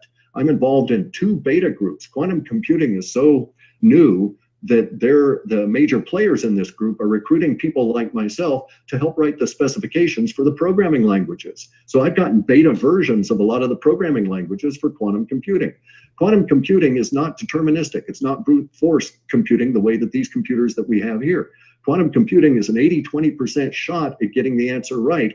It's just that it'll get more answers correct than it will wrong answers, and it is incredibly complex to program it. So quantum computing in no way is going to break the blockchain or even be used to assault the hash. Yes, you could maybe break a code on a hash, but you can't reverse engineer a hash. That's just the way it is. So you could never use quantum computing to crack blockchain crack anybody's wallet. And if you wanted to do it, maybe you could. Maybe you could put in the manpower and the hours to program one of these qubit boxes to actually pop up with someone's secret code for their wallet.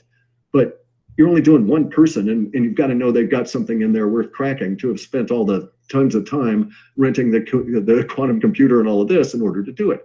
It's just impractical. So I look at things a very practical way as an engineer, as a software engineer. I don't waste my time being afraid of AI because I'm not running into any of it. I don't waste my time being afraid of AI at a nano level. Why is this? Because there's only two forms of quantum entanglement that would allow communication to be passed to a nano device.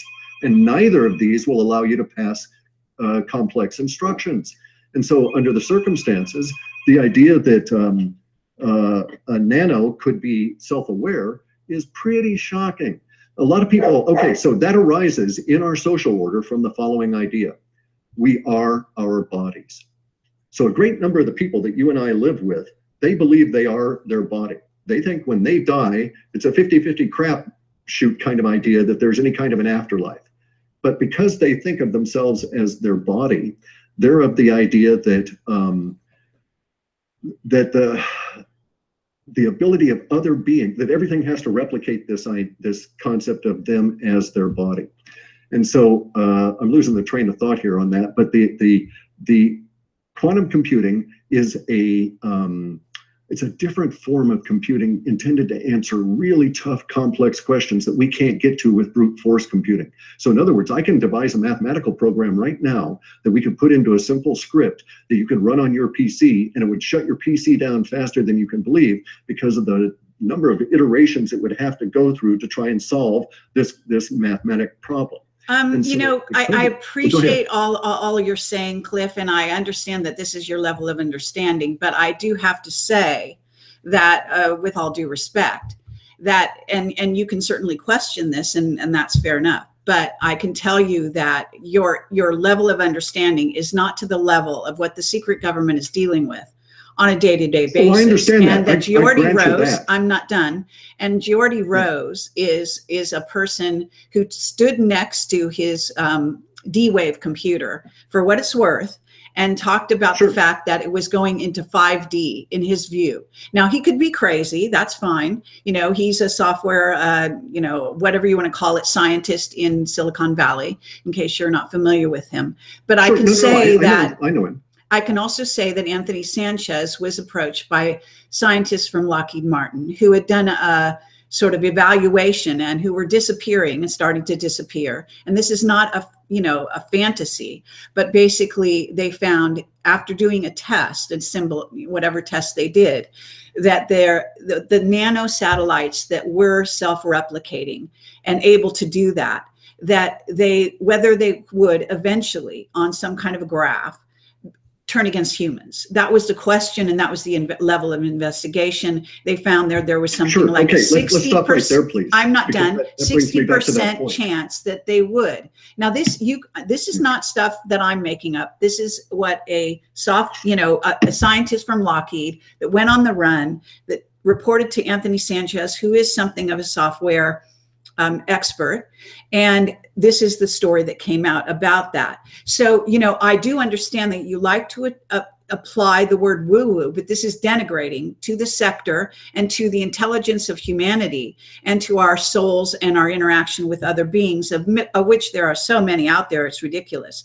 And if you do not know this is here now, I appreciate that that may be your personal experience, but I would have to say you're simply not aware of it.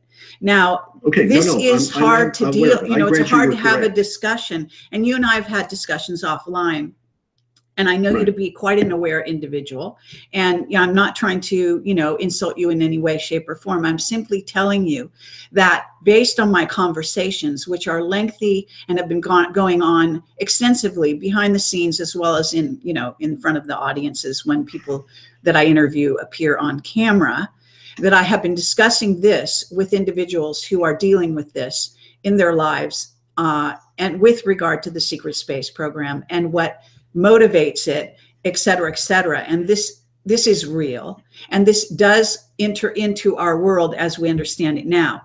The question becomes, and you know, the cryptos are great. Again, the question becomes is, where is this going? Are we going down a road that has to do with what I mentioned a long time ago, which has to do with angelic human versus robotic Superman? In other words, there is a choice to be made for humanity, and there is also, you know, when you get into artificial intelligence, you get into believe it or not, Satanism, etc. And the road is fairly complex, perhaps, for me to do that at this time. I'm not going to do that.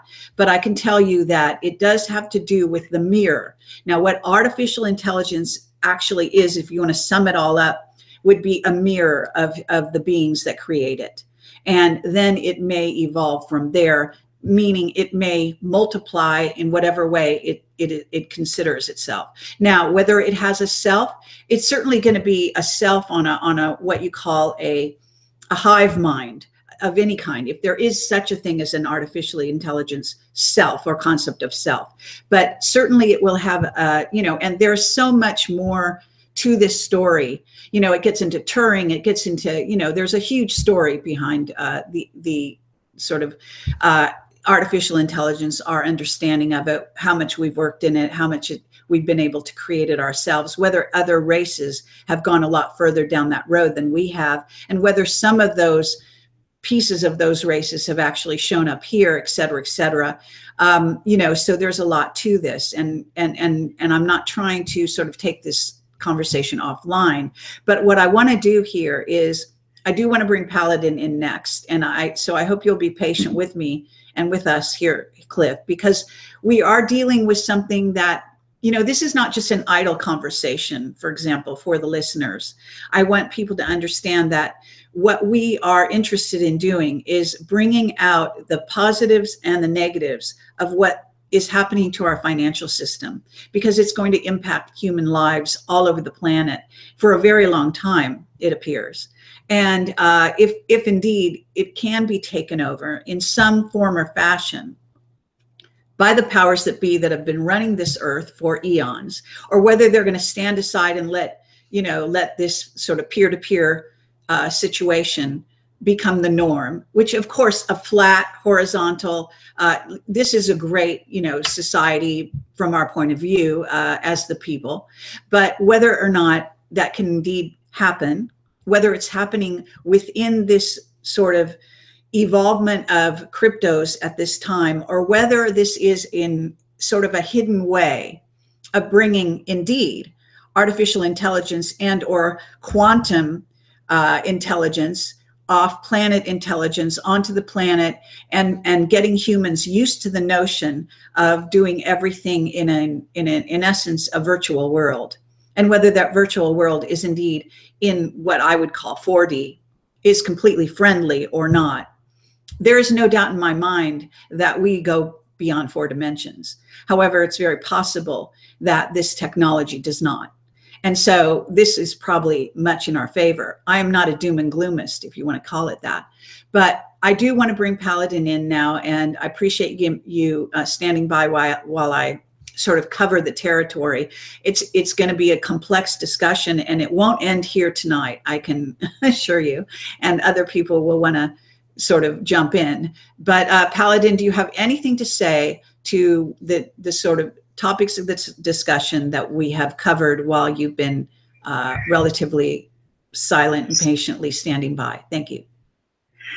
Well, I just, you know, CLif was addressing some of my issues when we got kind of sidetracked into the AI. So I would like to get back to that if possible. If not, that's fine, because I know this is a broad subject and we're not going to be able to cover it all tonight.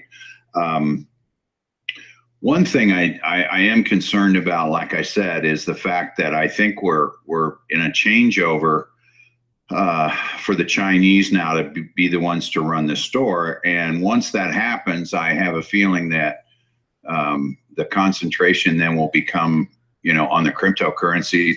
I think the blockchain technology is here to stay. It's got a lot of applications. I think it's good. It's strong. It's beautiful in the sense that it takes out the middleman. It's peer-to-peer. And I think there's a lot of good aspects with that we can use in the future. But the currencies and the cryptocurrencies, I mean, I would really like to see it work. Trust me, I would. But I feel like I'm the Grinch who stole Christmas, because as long as those guys have the power to regulate, they've got the power to make laws, they've got all the firepower, the guns, and all that stuff. I'm just skeptical that this is going to work. It does, but I'm just skeptical. Okay, Paladin, is that it? Do you have anything to say about the artificial intelligence portion of the discussion?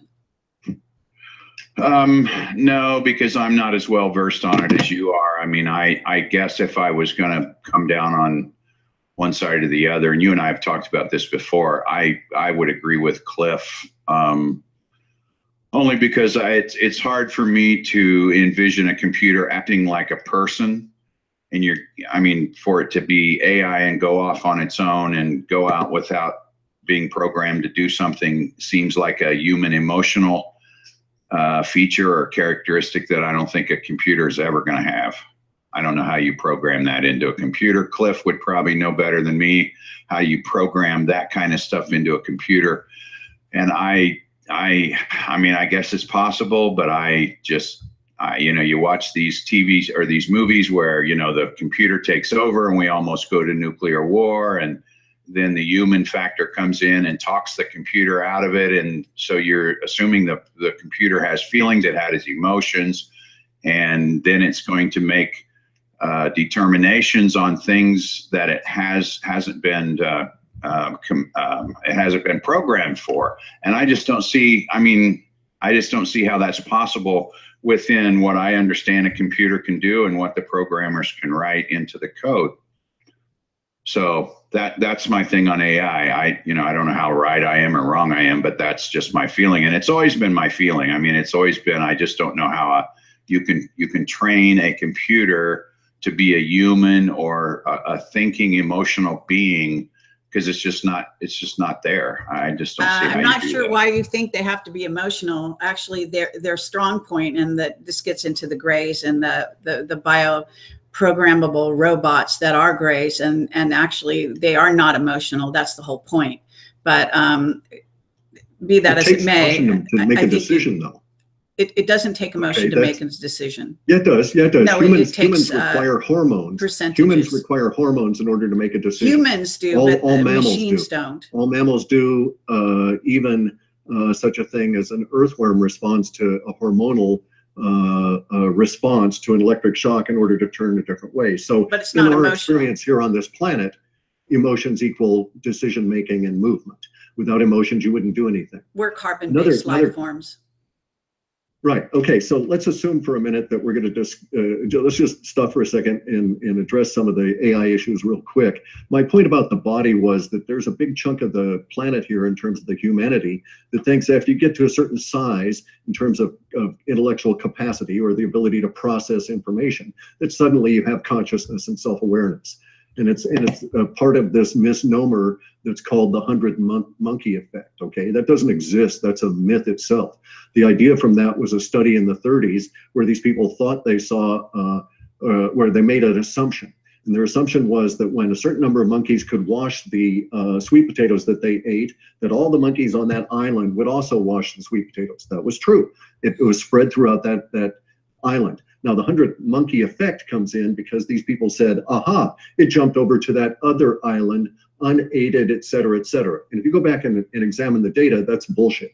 They never said that. The scientists said it never occurred that way, that in fact, the monkeys themselves from one island spread to the other and took that culture with it. Their conclusion was that culture spreads through individuation of that culture being expressed. And it's a good thing. Therefore, their culture, you know, the monkey that washes the sweet potato lives longer, has better food, et cetera. Other monkeys adopt that.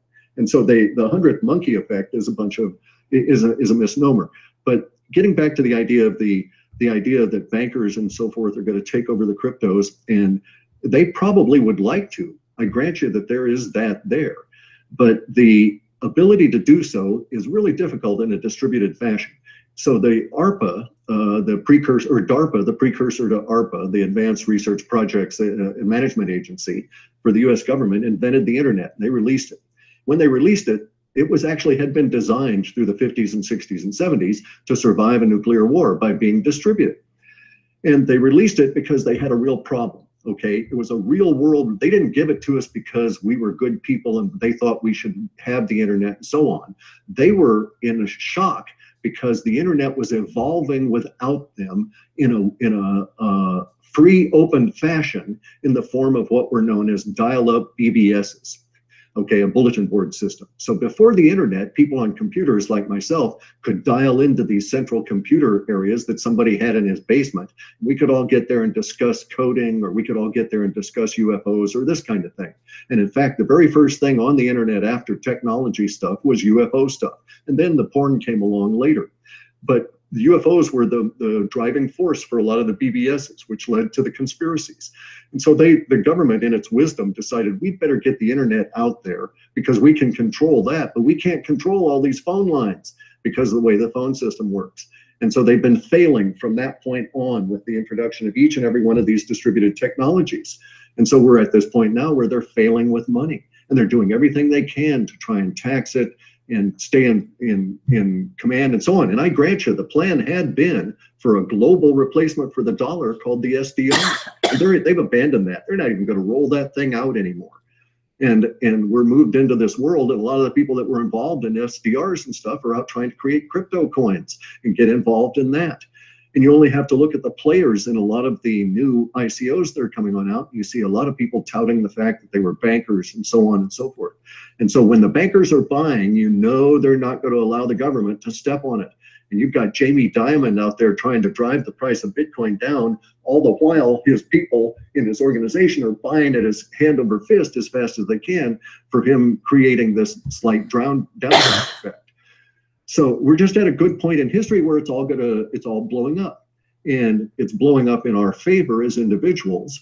And, you know, I dispute a lot of the stuff on the secret space program, not that it exists, but I think most of the whistleblowers are full of it. They were never attached to it. They're just a self-aggrandizing individuals that are not really adding anything to the discussion. None of them have any evidence.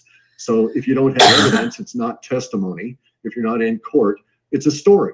And so, yeah, we've got this guy in prison telling stories about the secret space program and black goo and all of this kind of stuff. We've got other guys that are worshiping blue avian birds, and they're worshiping these birds, and they don't even think about this. A bird is located near a reptile. You're never going to get a bird that's going to become an intelligent being at that level. The way that this kind of thing works in our reality here is that you need a certain level of hormones in order to even develop the concept of love. I've got chickens. Chickens are dumb. They don't have the concept of love. They don't care about any of their stuff here. And it's any of the things that are going on. And these misnomers within what I call woo-woo. Now, woo-woo is I'm not attempting to denigrate anyone. Okay. If someone takes it that way, there's nothing I can do about it. It was a self-protective way of doing my work in the beginning. Unfortunately, when I was doing business with George Ure, he convinced me in 2001 that we should offer this stuff to the CIA because obviously we were able to predict this event in the future. And the CIA could use this kind of stuff. And we did so, but it, of course, exposed us to the CIA. We went to Intel Q, which is their funding arm. And they gave us a nice response back that was basically that said, interesting technology, but go away, boys, you're bugging us. But from that point on, I started getting really worried about what if they were in fact working on this on their own, didn't want the competition, et cetera. And I've been hassled and harassed in a serious way that I got evidence for, not some kind of bogus death threat that or death attempt where my brakes were cut or whatever, that sort of thing. We've had interference where our websites were taken offline without notice after years on servers and all of these sorts of things. I mean, actual manifestations of people being rude to us about this kind of work. So it was dangerous. And that's why I characterized it as woo-woo, because I figured if I rubbished myself, then they would be less likely and less inclined to muck about with me. And it's worked out so far. Now, I take your points quite seriously. I also get a lot of crap out of the Christians because the cryptocurrencies are the mark of the beast, the one world currency here to take us all over and so on. And it's like, guys, that old paradigm that we lived with is gone. It's actually dying a death of its own. The bankers know the dollar is dying, and they don't like that any more than us, and they've got to do things about it. So I personally don't see this as being a big issue.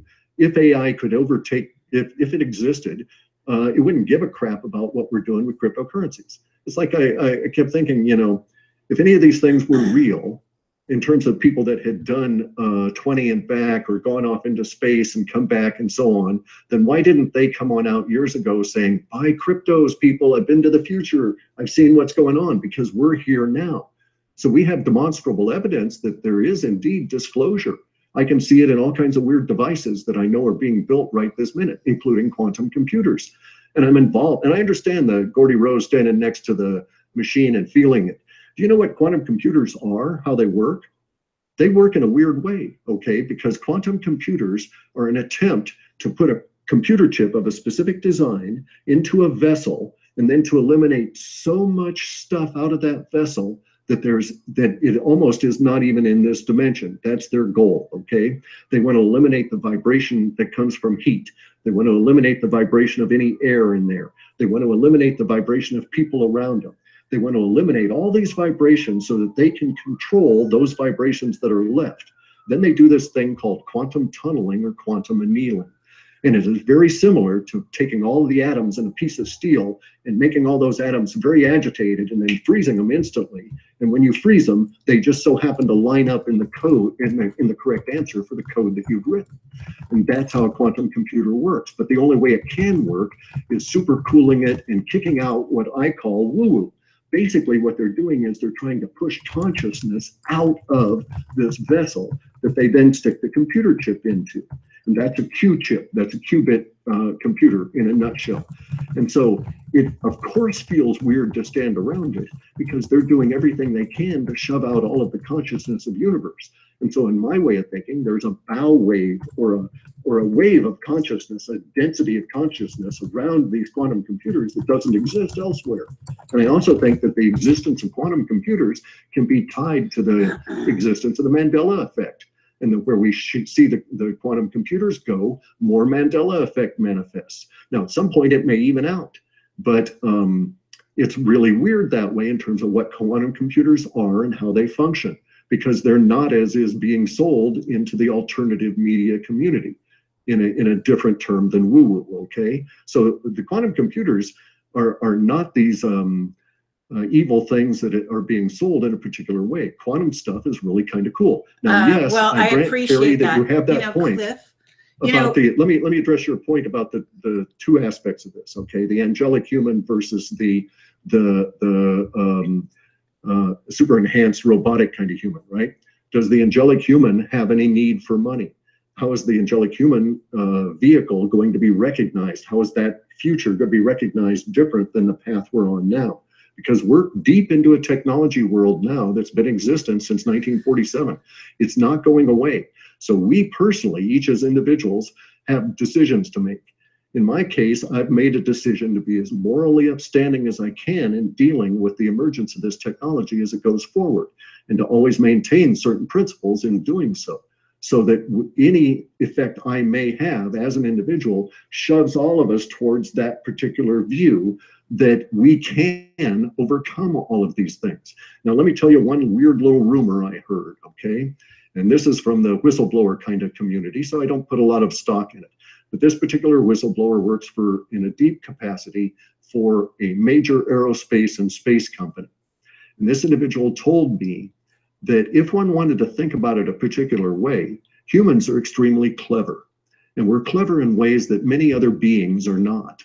And that curiously, what you guys might think of as an increased appearance of other beings on our planet, it's not curious that they're all showing up at this particular point now. That what's drawing them here is the fact that we're doing things with their technology they never thought of, that we're good at it. Okay, so it's kind of like they dropped it into our lap thinking one way, and I say that humanity is a genetically engineered by space aliens species, and that we've somehow become the wild strain. The people that genetically engineered us are gone. They're not around. We've been left to develop on our own. And like a strange thing in a petri dish that shows very particular kinds of characteristics the scientists hadn't anticipated, that's humanity. And so we're doing stuff with the technology they never had a clue about. and they're interested in what we're doing with it and potentially want to buy some of it from us or trade or whatever. And that's really where we're kind of at on the space alien side of things. And now, curiously, we also have, all these disclosure movements coming on out where it's real stuff, like, DeLong is maybe the spearhead from the deep state, and it just doesn't matter in terms of the individual personalities, in my viewpoint, because of the conjunction of history and where we're at. If we don't go down this particular road, then you might as well look at a Mad Max world by 2020. We're already seeing a lot of the effects from the cryptocurrencies on our real world. Chemtrails are way down up here, way down. They're not spending the money to spray them as much as they used to. We've had weird weather effects, magnificent Indian summer stretching on until November, and then a sudden crash in the weather. This is related to the cryptocurrencies. How? Because they no longer have the dollars to pay for the people that do all of the chemtrail spraying and stuff. They're having to start being sparing on where they're spending their dollars. And my data ever since 2003 has described basically the USA global part of the world as being in a crumbling thing where the people are going to have to make decisions. Our currency is being inflated. The people at the top are making decisions now. Currency is being inflated to the point where it takes a lot of money to bribe somebody seriously anymore. It's not going so far as it used to. So what are they going to pay for and that kind of thing? And as it crumbles, we're seeing the bankers, jump ship and all of this sort of thing. So in my way of thinking, it's a very optimistic view of the future. And I'm not putting it down to a bifurcation because I'm not buying into that duality that is basically an offshoot of the external savior myth. Okay, and so that's what it comes down to, is the external savior myth. I'm not looking for anybody to save me. I'm a mean, tough son of a bitch, I don't think any of fighting. us are either. Otherwise, we wouldn't even bother with this conversation. But I think it's really strange that you would actually think that chemtrails have been eliminated because they can't afford to pay people. These people that, have you ever looked into Catherine Austin Fitts information and the black budget sure. and the money that has trickled into the black budget? I can assure you they can afford to play. All the time. They can pay the airlines. But I'm saying demonstrable evidence. It's absurd. That's absurd. I mean, with all due respect, that's like a completely absurd comment. What I'm saying is that the chemtrails, for whatever reason, I'm saying it's my opinion that they run into money issues. All right. And also, here's another thing. Here's another thing about chemtrails, just as an aside. They're dumping fly ash. That's what they're using as their main source for chemtrails. It's fly ash from coal plants. Obama shut down a lot of the coal plants. The $1 billion they used to go into that industry to disposing of fly ash every year disappeared. Actually, you have to talk to Clifford Klarnakon and get the real analysis, and fly ash is not the real analysis of what's in chemtrails. Okay, they've been analyzed fly ash thoroughly. All right, you can actually go to Clifford Klarnakon and present him with the assay of what fly ash is from coal plants, and he'll say, oh, look, it's got aluminum, barium, strontium, all of these things that are in the chemtrails, with the exception of, some of the weird goofy stuff like the fibers and that sort of thing. I'm saying it's a base. Okay, here's what happened. The coal industry was dying. They had this huge situation occur in Tennessee where one of these fly ash containers leaked and people died in a big costly insurance problem in the early or late 80s or early 90s.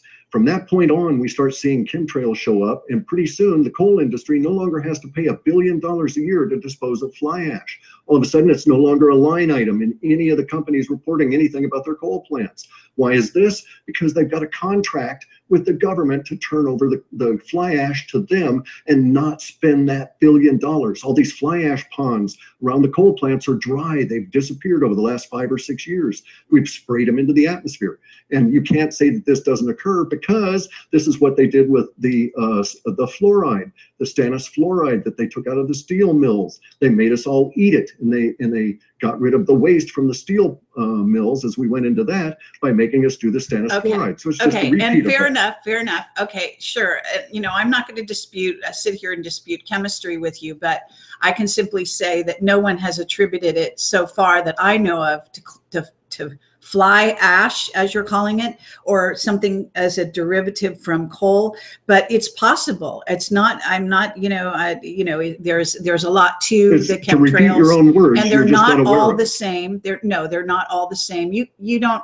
I have studied this. I have gotten testimony, extensive testimony. I can tell you that the concoctions are not the same. You've gotten tales. You don't have anybody in a court standing up and you're swearing wrong. to You're it, and actually that's the difference wrong on about testimony. that. I'm sorry, you're wrong about that. Witness testimony is just that. Witness testimony is just that. Experience with whatever it is, it's just as valid as anything else. It's just as valid as a document. It's a fact.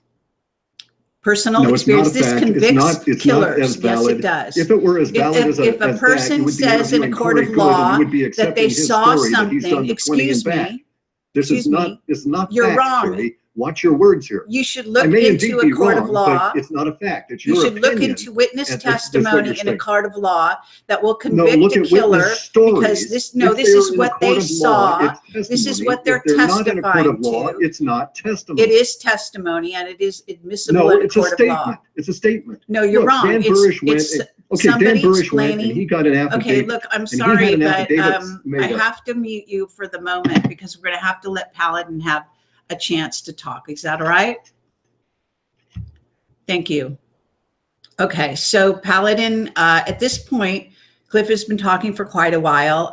We've gone into this area of artificial intelligence, and I guess now we've kind of moved into chemtrails. It's important to bring it back, I think, at this point to the cryptos, to anything else you would like to add on your part.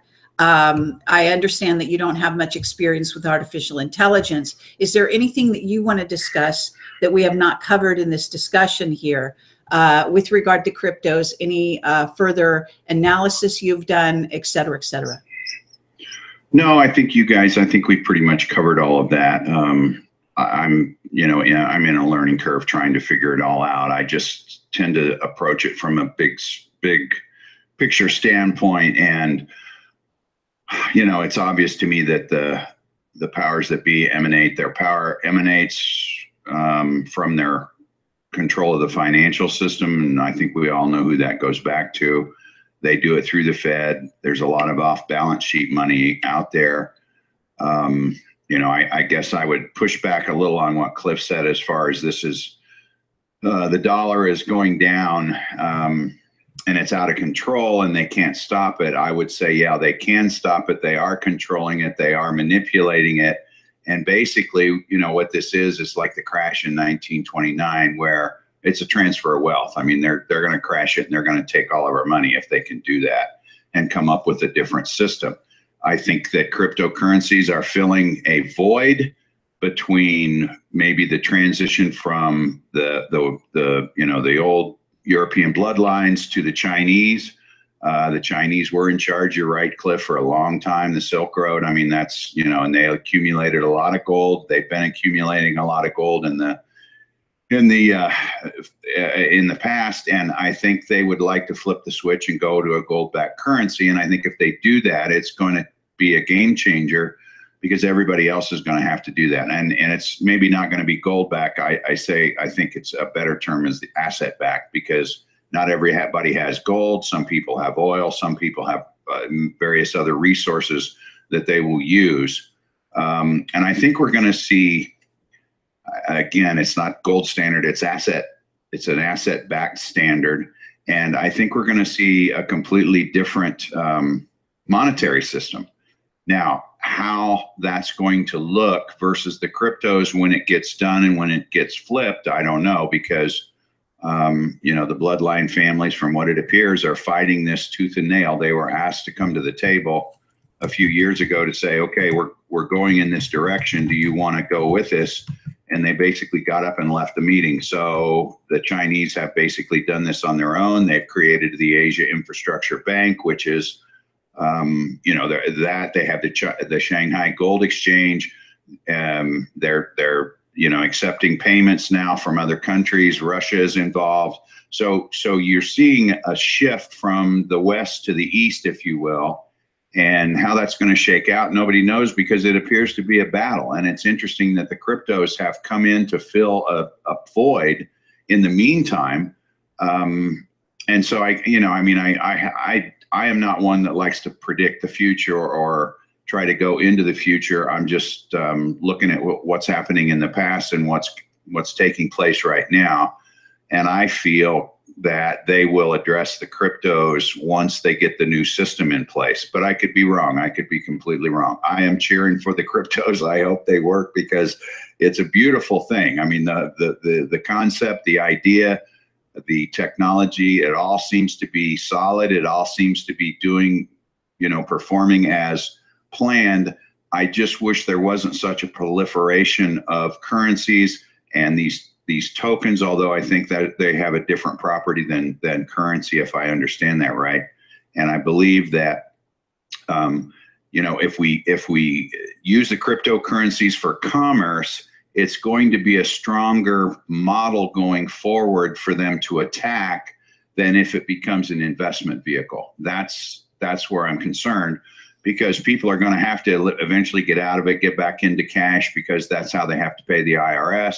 The IRS and all the other agencies are going to start putting in more and more snooping. They're going to want reporting requirements from the banks and the exchanges, and I just see them attacking it from different sides. I hope I'm wrong. I hope cryptos survive and put the banks out of business. Believe me, that would be a super thing, because that would break their power. I guess to me, their power needs to be broken first before the cryptos can go in, because as long as they have control of the governments, as long as they have control of the banks and the financial system, there are things they can put into place to disrupt the cryptocurrency mania. And that's the only thing that I'm concerned about. Okay, along those lines, I want to say that there is a question in the chat that the chat has been going like crazy, and there have been tons of trolls and lots of sort of people that are distracting the situation. But one person did say that they would like CLif to address the exchanges. And along those lines, I would like to say that if there was going to be a disruption, it would seem to me, in the process of going from crypto back into the sort of, you want to call the old world financial system, because at this time, the two are sort of trying to exist together. So the exchanges become primary along those lines. So CLif, what do you have to say about the exchanges? They've been written out of the picture. So there were central exchanges like Coinbase, Poloniex, Gemini, and a few of these others. They still exist. They're out there. But there's also distributed exchanges, Ether, Delta, and dozens of others. That code is now replicated, and it's being written out all over, various people putting their flavors on it. A distributed, decentralized exchange has no one controlling it. It's simply software running on the blockchain. It's peer-to-peer. So we've already eliminated that as being a bottleneck and an issue. Let's also address Paladin's issue about taxes. He's quite correct. We still have to pay taxes in dollars. As long as they can force that with their guns, we'll always have to convert some of the cryptos into dollars to pay our taxes. Doesn't mean you convert anything other than the bare minimum, though, right? I mean, you got to be sneaky about this kind of stuff as we evolve on. It's a dangerous time out there. The cryptos offer us an opportunity to grow out of this dangerous time in a way that in which we can keep generational wealth and even create it. And this is the very first time in history where we've had such a huge transfer of wealth that it didn't also accompany a great crime. It used to be that people like Charles Dickens would say, behind every great fortune, you can be certain there's a great crime at its center. Even like the Godfather movies, right? The Godfather starts off by killing that guy, and it was his crime.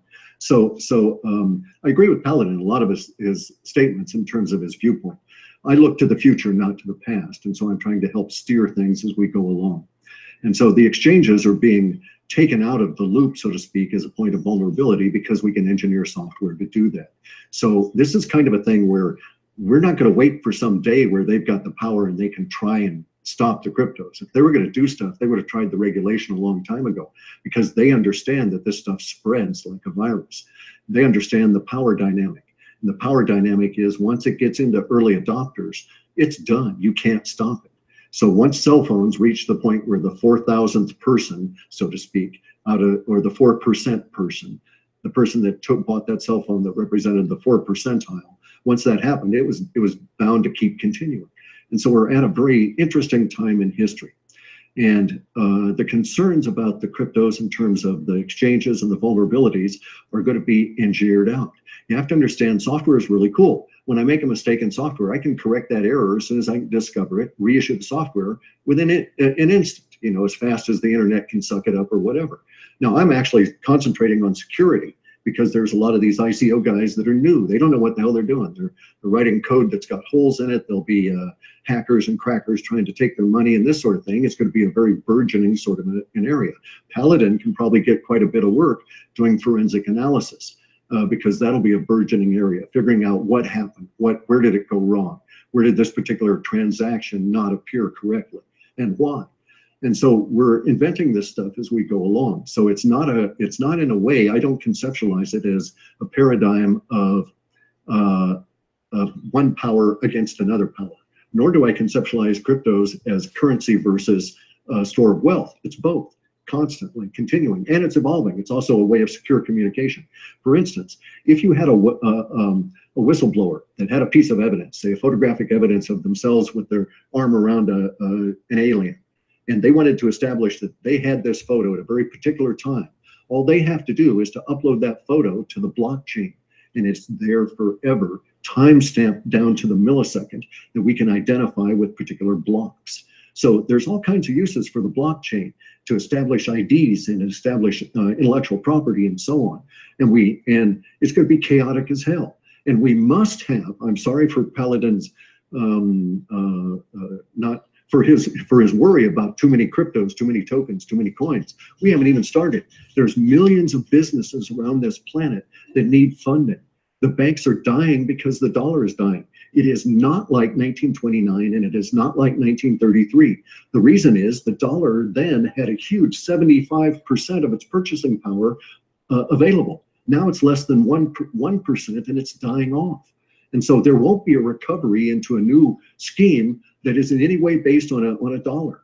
And so if the powers there be are going to try and roll out something, they're going to have to try and convince all of us to take an SDR and go and take an SDR to pay for your Starbucks. And they're going to have to convince Starbucks and Amazons to accept SDRs because the dollar is simply going to go away or be so hyperinflated that it has really no value, and it'll be like the old World War II lira, where it took 5,000 lira to buy a stick of gum.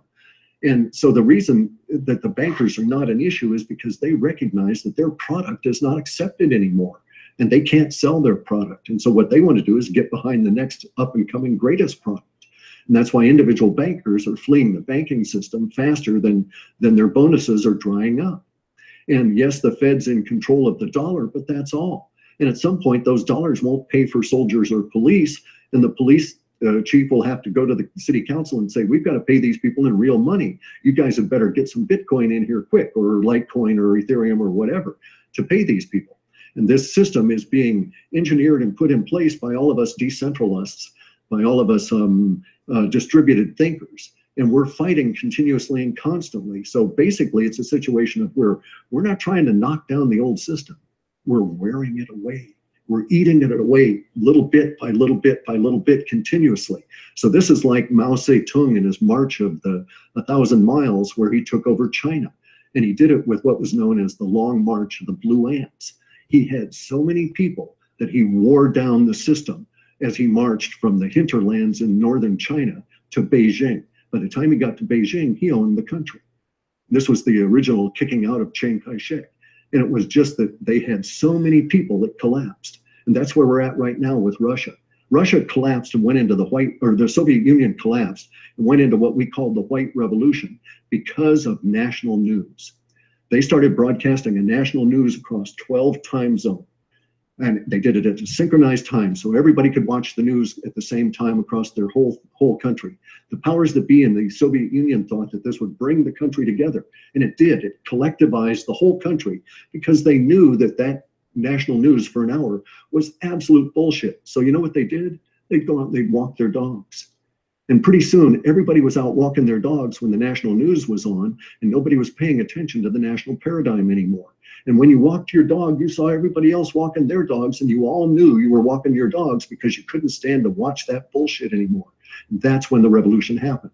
We're at that stage right now. We've passed it. You've got people from all around the planet some of the greatest minds that there is out there, mathematicians, software engineers, all of these guys, young kids helping build this crypto infrastructure. And we're building it around a dying dinosaur of the old system, and that dinosaur is going to deflate and be eaten by our system as we go forward. And I think it's a cool system. I think it's really egalitarian and fair. I think it's dangerous as hell. It's like the Wild West, and you can get skinned in an instant if you're not paying attention. But that's what makes a good adult, is paying attention to the crap around you. And that's where I think we are historically. Okay, Cliff, thank you for all that. What I want to do is just one more question for you, and then I'm going to look in the chat, see if we can find it, one or two questions, and then we're going to wrap this all up. I wanted to ask you, because you say that exchanges are going by the wayside. My understanding is that's how you exchange your crypto for other, you know, to get into other currencies or out of it altogether. If they're going by the wayside, can you give some suggestions about other people like myself and others who may not know what is their alternative? Where do you take your Bitcoin or whatever it is and sure, get out sure. of it? Real easy, Kirby. First off, just as safety, I always keep all of my coins in my personal possession on my PC. I don't keep any coins on an exchange. I haven't dealt with an exchange in years, okay? I bought some at some point, and as soon as I would buy them, I'd get them off that exchange because that was controlled by someone. So I get it off the exchange and I put it in a wallet in my PC. If I then want to convert Bitcoin to Ethereum or any other coin, I can do so through these distributed exchanges. And they're like Ether Delta, okay? Ether Delta allows you to swap, basically sell certain coins or so on. Some wallets, for instance, like the Exodus wallet, are connected to this thing called Shapeshift. Shapeshift is a distributed sort of exchange where it allows you to convert one currency to another kind of currency. The only difficulty coming around at all now would be the ability to exchange cryptocurrencies for dollars. And it's because the dollar is a pre-mined cryptocurrency where the government mines bazillions of them ahead of the actual need. And the government controls that. So you can still sell your coins for dollars at any time. There's a dozen different ways to do it. One of them is local coins. Convert your altcoins into Bitcoin or Ethereum or Litecoin and go to this place called localcoins.org and arrange to meet somebody and get cash for your coins. This is government's problem. There was an incident a little while ago where Ethereum took a big jump up and someone made some outrageous amount of money doing Ethereum trades. Like they made, let's just pick a number, $138 million, okay? And they did this over a course of a weekend. And it was such a big deal that it elicited a number of newspaper articles because the government couldn't figure out who to tax. They knew it had occurred, but they couldn't figure out who owns those Bitcoin, those Ethereum coins. They couldn't figure out who it is to tax it.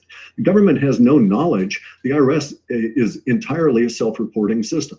So it's up to you as a conscientious citizen to report your crypto gains to the government because they don't have a clue that you're investing in this.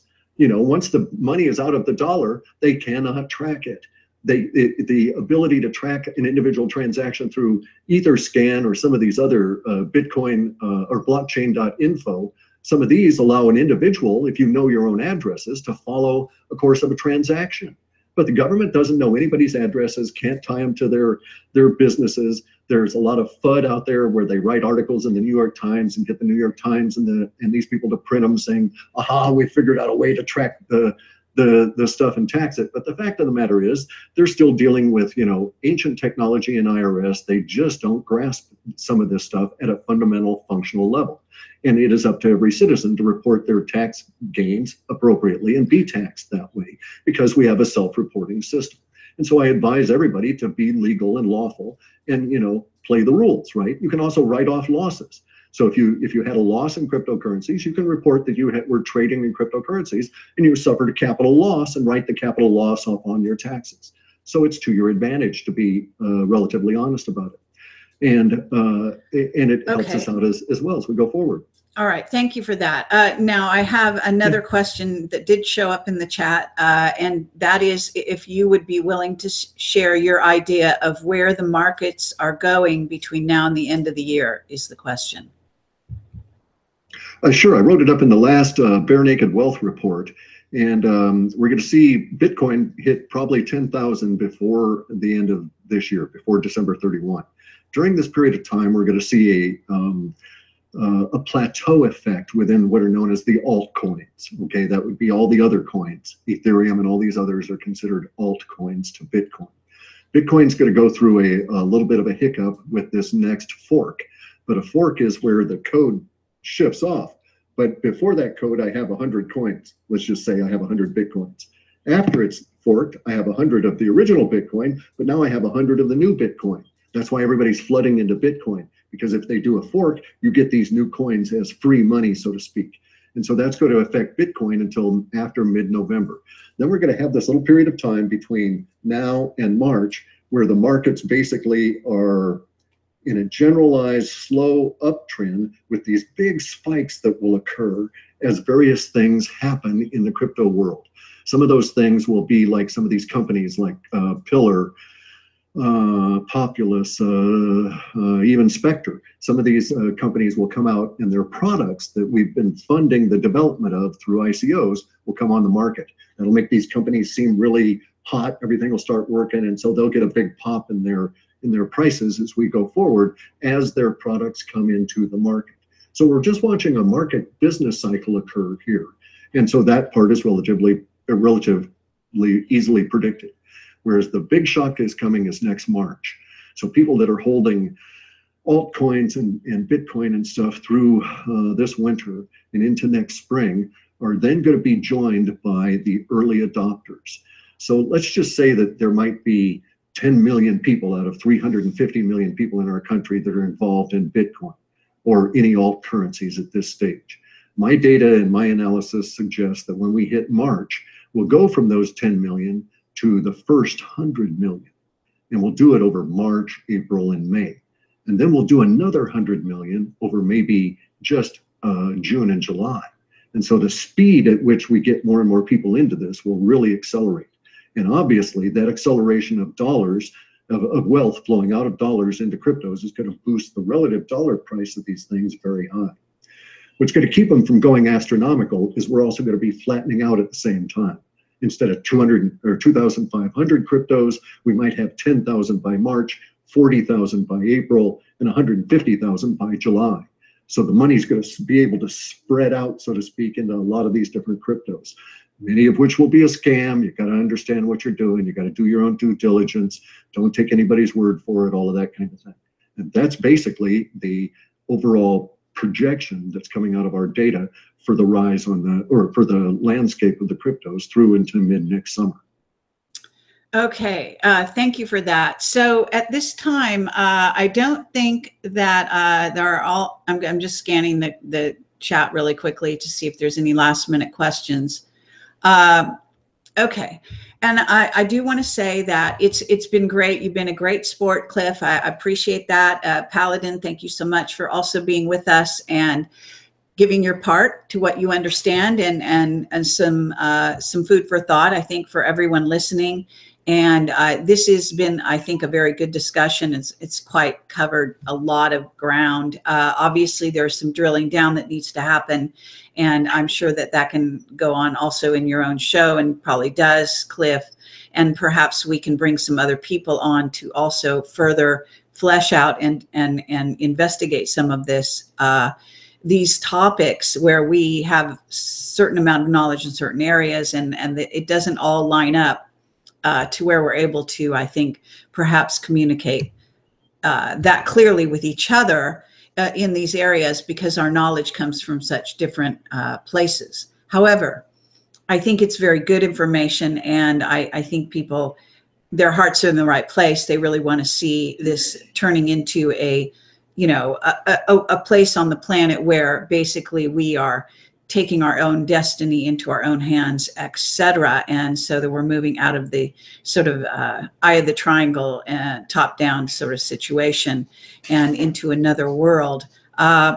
There is a lot to be said on the spiritual level that would probably be another show in and of itself to talk about how this is a reflection of, it's my cat, sorry. It is a reflection of the change in humanity and moving very possibly from 3D into 4D.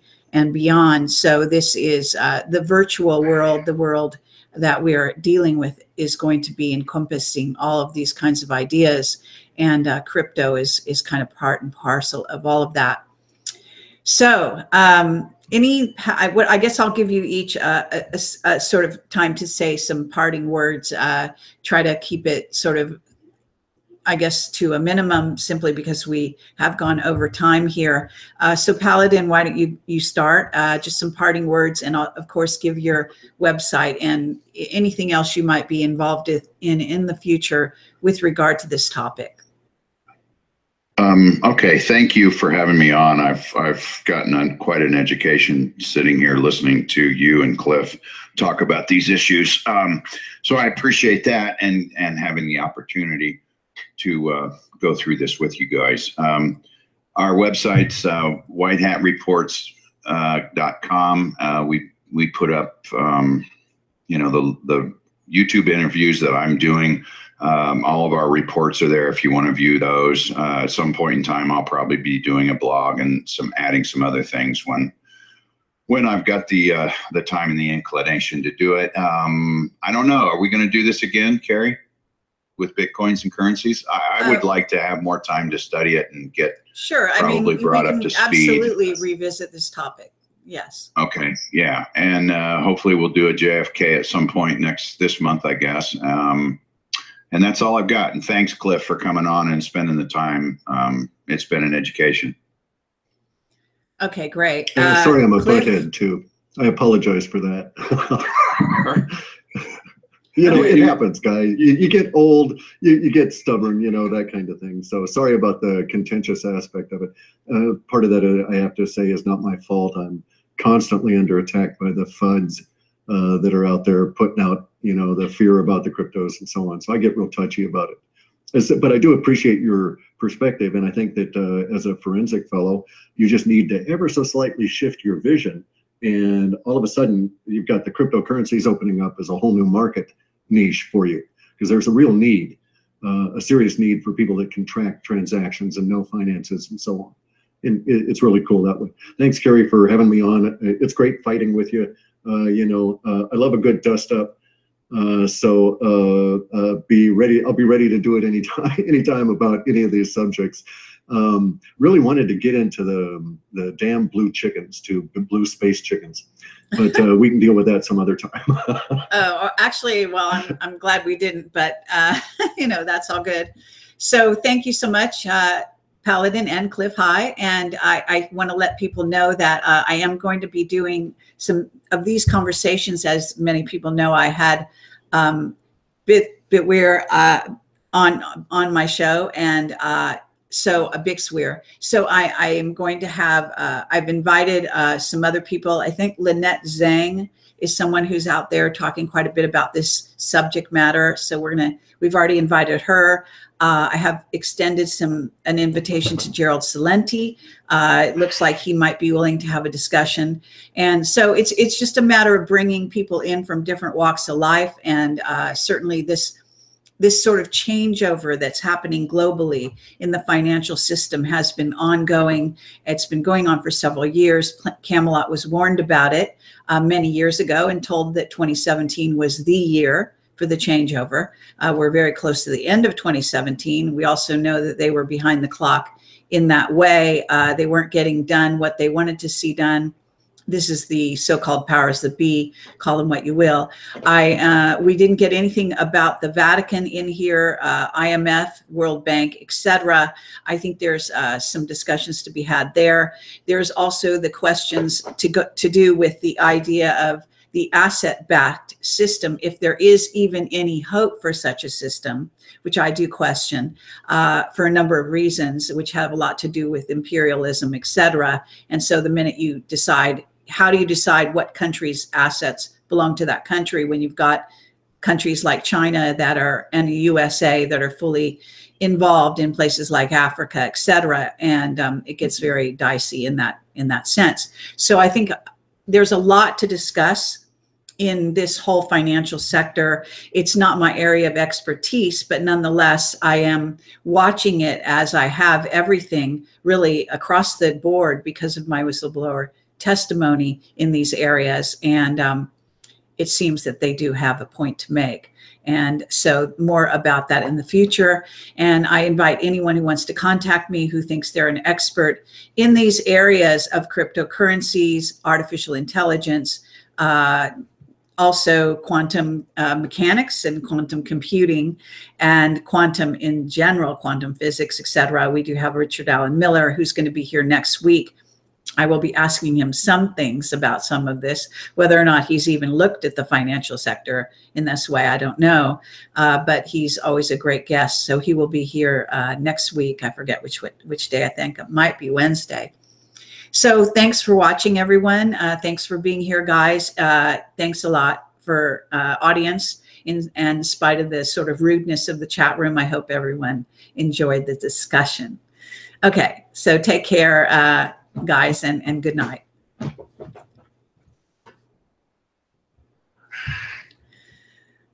Okay, so so my cat is being very verbal in the back there, and that usually means that he's getting extremely restless and has decided my show needs to end, which he's very funny in that way. So I want to thank you again for watching. And as far as I know, I'm not going to be doing a show tomorrow, which I do sometimes on Friday.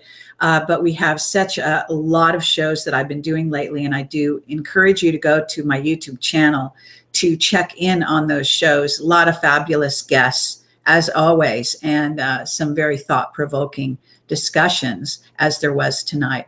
So thanks for being with us, and have a great weekend. Take care. Bye-bye.